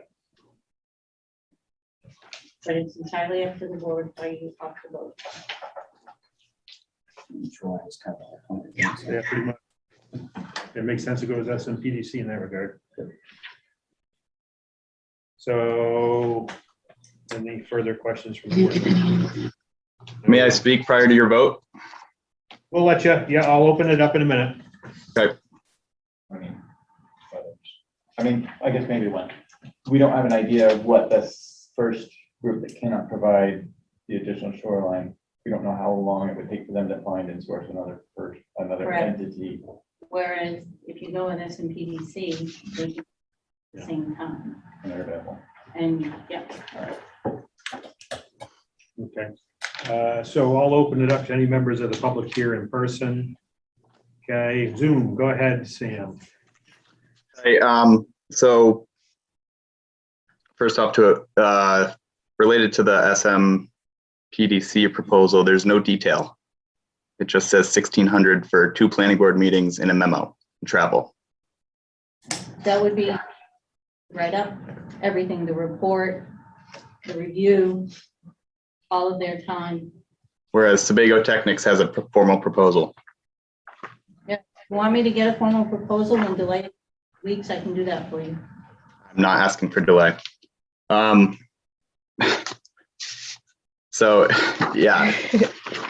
We're also concerned that this has gone to third party a little rapid considering the simplicity actually of our project, whereas we're not actually building anything, any structures as defined by the ordinance. And I want to let you guys know that. Going in the conflict, right? I want to let you know that we didn't receive the memo that you did prior to the meeting. When you sent it to third party about a month ago, 4 weeks ago at the last meeting that we were at, there was a memo that was sent to the planning board that stated an incorrect setback, and we didn't have as much of a discussion as we would like because we've actually done a lot of research on this ourselves, and we feel like if we were afforded some of this dialogue that we've seen other applicants be afforded, that we could maybe answer a lot of these questions. So I guess with reference to ordinance, not just opinion. Yeah, for sure. So I guess maybe our biggest question for you right now would be, could you give us a couple of examples of what this third party would really be providing? So one of the questions is you allude to the fact that you're not being provided information. Correct. To that point, this is the first, did any board member see this prior to arriving here? I did not. I don't know that I- Did you see this? No, didn't see it either. On the What other is side, it? this is the SMPDC. Oh, the other side of your paper, we don't have that. We don't have that right there. The front page. Sam, you don't need to see it. It's the purview of the board at this point. We came to Yes, pick up a it's- document and we didn't receive all the documents that you have in Yeah, your that's hand. public information. Yeah, okay. So, but again, if it's public information, you can come down and have my copy right here. Sure, no, we're referring to the memo that was sent to you guys on September 7th around 5:30 PM. Point there is going to be the same thing that it was here. I didn't see that memo prior. Did any board member? No, we didn't see it until the A week 13th. later. 13th. The issue here is when we look at your application, I've never been presented with an application Oh, really? has been requesting so many waivers. Okay, Hold on. yeah, go ahead. Sorry, I apologize. We can't hear you right now. Okay, well, I can't. Okay, I can hear you now. You cut out, yeah. Yeah. So I received an application requesting so many waivers. And I don't know what else the board thought. So I'm, as far as moving it forward, with a third party review, I think that is in the interest of everybody. Here in particular, because you are challenging some of the statements that were made on the memo. So Correct, that's important, yep. seems as if we can bypass the feelings here of he said, she said, and move it out to a third party review for an independent review of the application and report on the validity and the merit of those waiver requests and whether or not we can. Because to me, I don't know about the other board members, but there were a lot of waivers in there. Can you give an example of a waiver that would be very complicated? Our way through. Well, that's your opinion. That's your opinion. No, we're asking for you to give an your example. opinion. What was that? Could you give an example of one of the waivers that would be very complicated and that would require a third party to find a solution? I'm not going to get into an example or the waivers, but you asked for parking waivers. You asked for, well, I forget now. I don't have the application. Well, I have them. If you would like me to look at them, I can. A lot of them, if you read the reason that we requested the waiver is because they're not applicable to our project. And we actually got a lot of these waiver reasons. The waiver reasons from a number of different businesses that already submitted this to the planning board on the street. For example. Be clear, I don't want to get in tonight. Well, we want to protect ourselves and how we're being treated, and we want to make sure that we have a civil discourse, much as the last applicant did.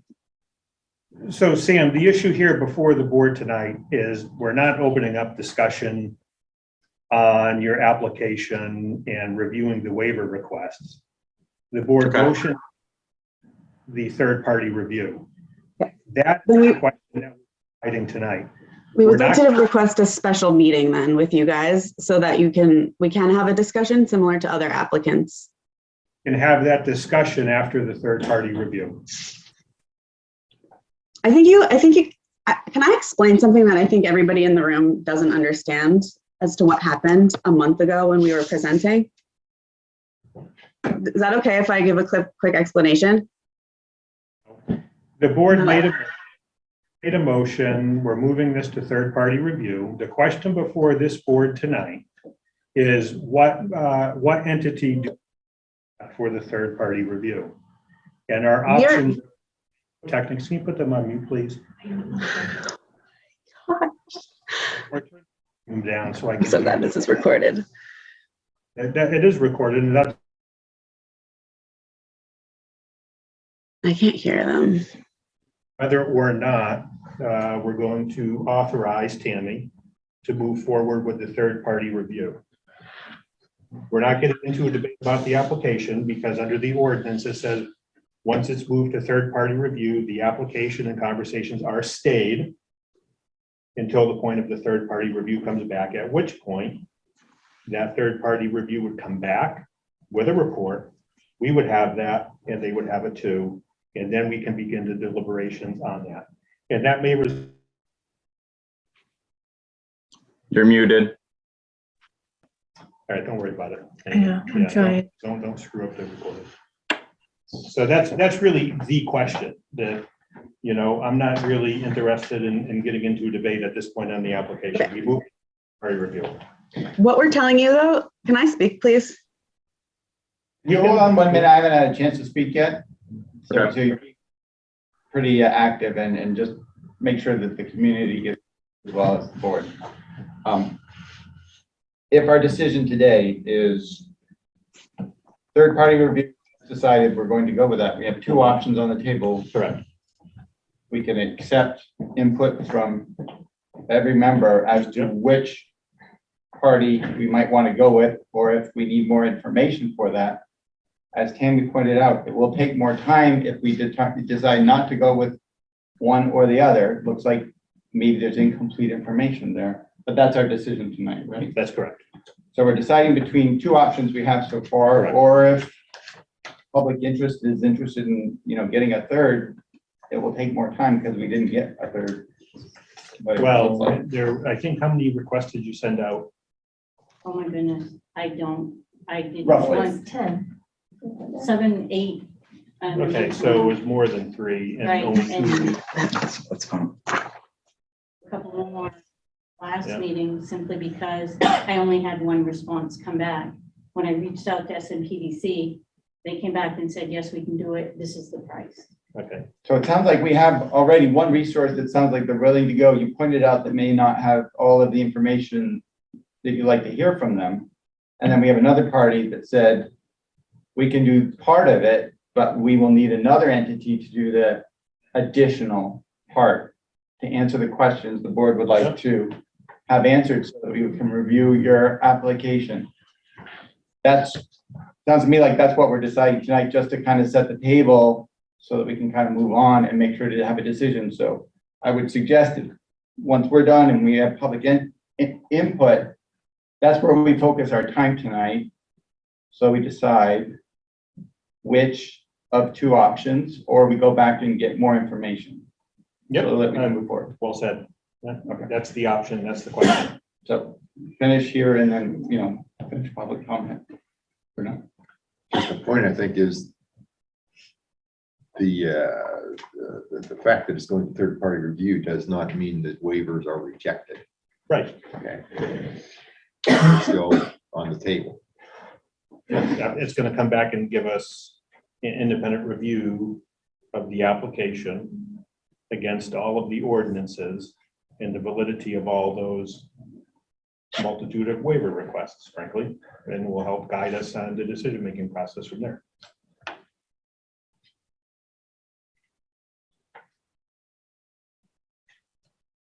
So, does anybody want to comment on that? Go ahead, Sam. You're muted. No. All right. So related to the proposals, I believe Sebago Technics to be more inclusive despite their assumptions and exclusions for the wetland evaluations and traffic analysis. I believe that the board has the ability to determine whether a traffic analysis is actually required. And so a third party would probably not be required to do a traffic analysis. If you don't mind, I'm going to go to that waiver in our application just to provide clarity on that traffic aspect of the application. No, yes, sir. Yes, sir. Ed, if it makes you feel better, that's fine. That's demeaning. That's demeaning. This is the type of pushback that we've been getting from the town and the planning board for a couple of months. And it's disappointing. So I would just want to provide this input because I think it's important, because although they have exclusions, when it comes to your ability and the third party's ability, I don't think you'll need a traffic flow pattern analysis.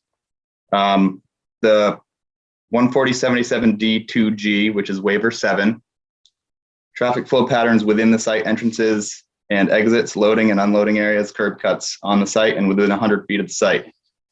So if you look at we've asked for the parking waiver. So that's sort of negates the need for a traffic analysis because there is no traffic on the site. And then with respect to the loading, unloading, I mean, it's pretty standard stuff. Wetland evaluations. I think that the scope of that request should be clarified. Just because, there is chapter 110 related to the shoreline zoning is, if that's what they're going to be focusing on, then we should say that. Everything else in their proposal is pretty complete. So as the applicant, the owner, and the person who is going to be paying for this, I would go with Spago Technics. That's the one that is the part. That you do understand that's the partial, correct? It doesn't address the shoreland issue?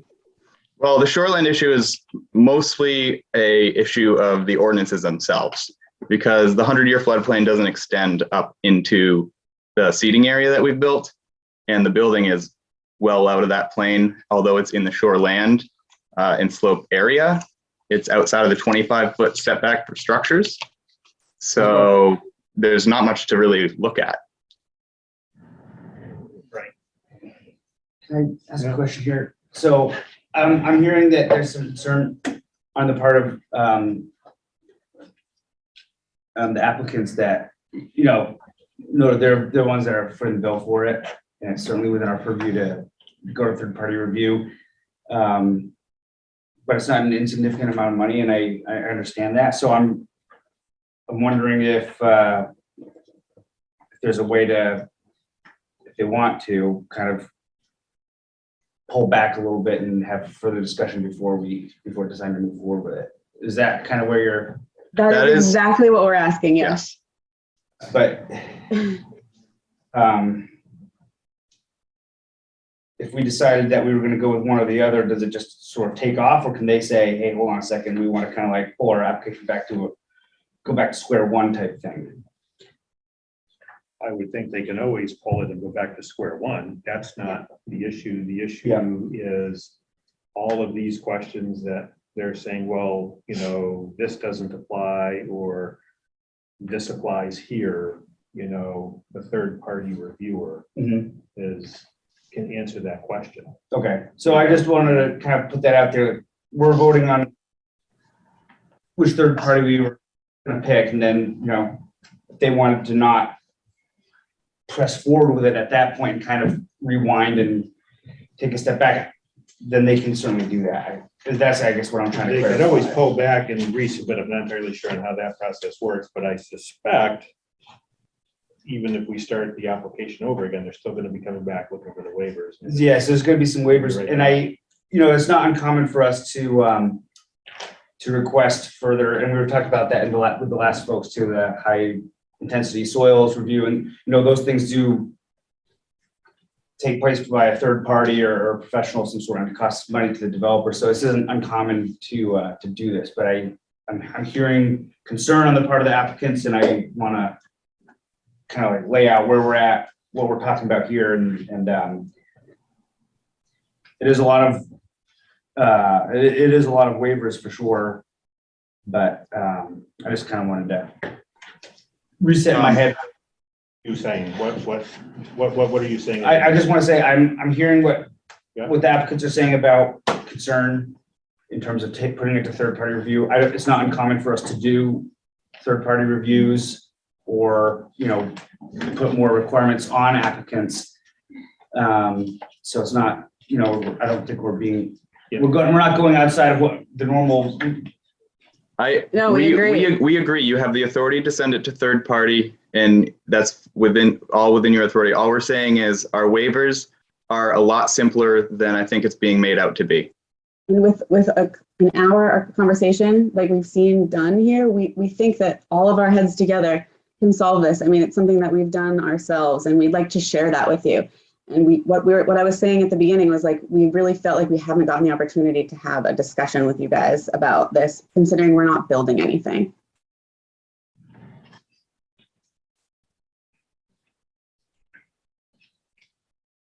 I What's think the pleasure of the board? it sounds to me like we're still deciding, and we've gotten your input so far as to which of two reviewers we would go with tonight. We've gotten your input, you prefer the Sebago, given and understood that it is not the entire perhaps cost, because there's a shoreline piece that we still would want a third party, we are still interested in a third party to provide input on. If we make that determination tonight of whether it's Sebago or the other entity, I think, Bill, to your point, if you decide, hey, let's start back at square one, we're not gonna move forward with that third-party review, then I think you would, as the applicants, simply tell us that, and that would go on pause. Right? So We understand, sorry. Can you say again? Sound right? Does that, you we didn't understand? hear you, sorry. From what we heard, what our last word we heard was pause. That sounds right. It's not necessarily the path that I know you guys have the agenda and you have to make action on it. It's just we'd rather not have to pull back and then resubmit, because essentially we'd provide the same application with the addenda under a single cover, and then probably a document that we've generated since last meeting, which we've called a path to compliance, which is just a document showing the references to the ordinances and how we got to approval through the planning board. I also want to say that this is just to determine the completeness of our application, correct? In conformance with the ordinances. Okay, so the shoreland aspect is, it seems separate anyways, but the shoreland ordinance, I understand, but I don't know. I guess rescinding your third party and having a conversation with us would be our preferred method.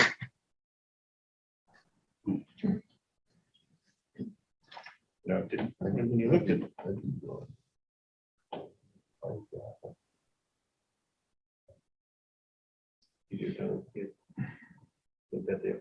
you guys own the engineering company that submitted documents on behalf of this, right? Basically, you're the. So Caponera is the building owner. We also own Sefco. We are a mechanical engineering firm. We have mechanical engineers and electrical engineers. We have networks throughout the state and area that have capabilities of doing this stuff, but they're not employed by us. Yeah.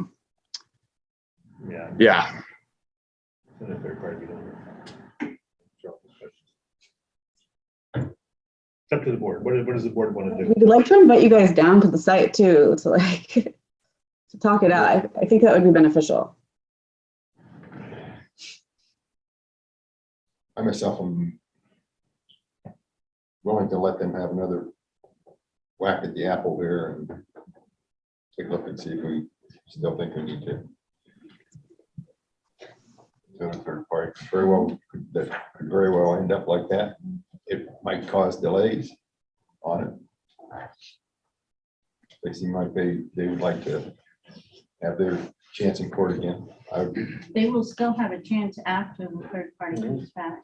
Yeah, I think the concern I would say is that would probably be too late, because I think we're talking about there's a money component here that is part of it, maybe perhaps. So, if we don't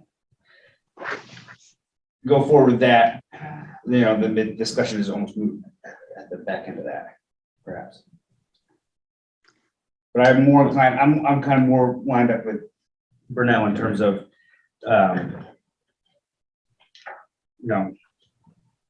combing through it a little bit more.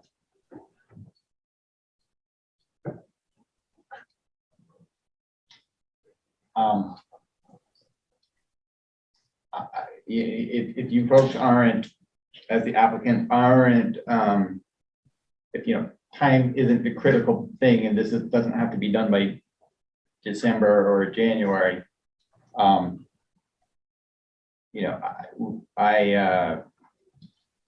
think we're here, we could hear another application by you, but I personally do feel that given the proximity to water systems in the area or public space that you're proposing with a large number of individuals, more than a barber shop, which I think was a previous tenant recently, would not be surprised if we still circle back to you need a third party reviewer. And we're gonna be right back here at the same place. Maybe it gives Tammy another option to send out 10 or 15 more applications, maybe to the same entities she's already identified for this proposal. And we have the same conversation here again, maybe instead of 2, we get 4. But we are going into the holiday season. And, you know, again, if you're not in a rush to do this, we might get a better take next time and we might get some other inputs. But I think that's a choice. And, you know, I think what that path would provide is your chance again to give us another presentation, have your first year. And maybe it's updated and then we would change our mind. At this point, still feel strong. In a personal mind, where I am today with what I know, would expect a recommendation for a third-party reviewer. That's my take. So, I mean, kind of your choice one way or the other. If you want to move forward, you choose a reviewer, one of the other 2. One, we kind of know what the full package cost is, if that's a factor. The other seems a little more appealing to you, but there's a little bit of unknown in terms of total cost. But that would be the path to move it forward. You can. December, I don't know, you know, it takes a while. Proposals back. Yeah, we understand that there's time involved in these things. We just, from a standpoint of the process, not only for us, but also future applicants, we believe that having another chance in front of you guys and having a discussion is very important. We want development down in this lower Main Street area, as does a comprehensive plan. And if we can't set a good example of how to make that happen, then I think we're not setting ourselves up for other people. So despite the time that it may take, I think, you know, our preference is to pull back a little bit. And if you're willing to step back from third-party review and hear us again, we'd be thrilled. I'm not. Yeah. What board member, I prefer to say, if time is not of the essence, I would like to have them come back and walk through it a little bit more. Represent. What's that? Represent.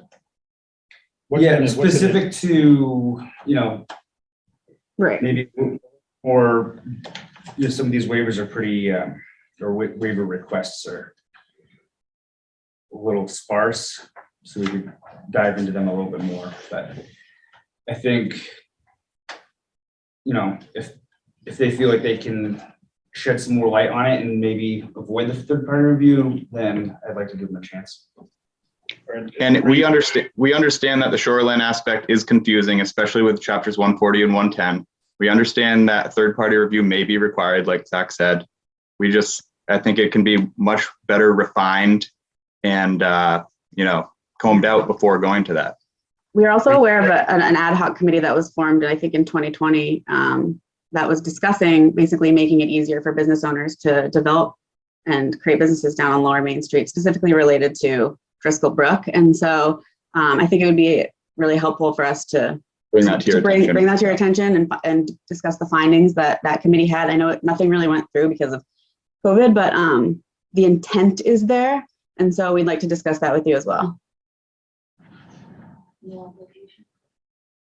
If they want to bring up the 2020 information, it would involve a new application form.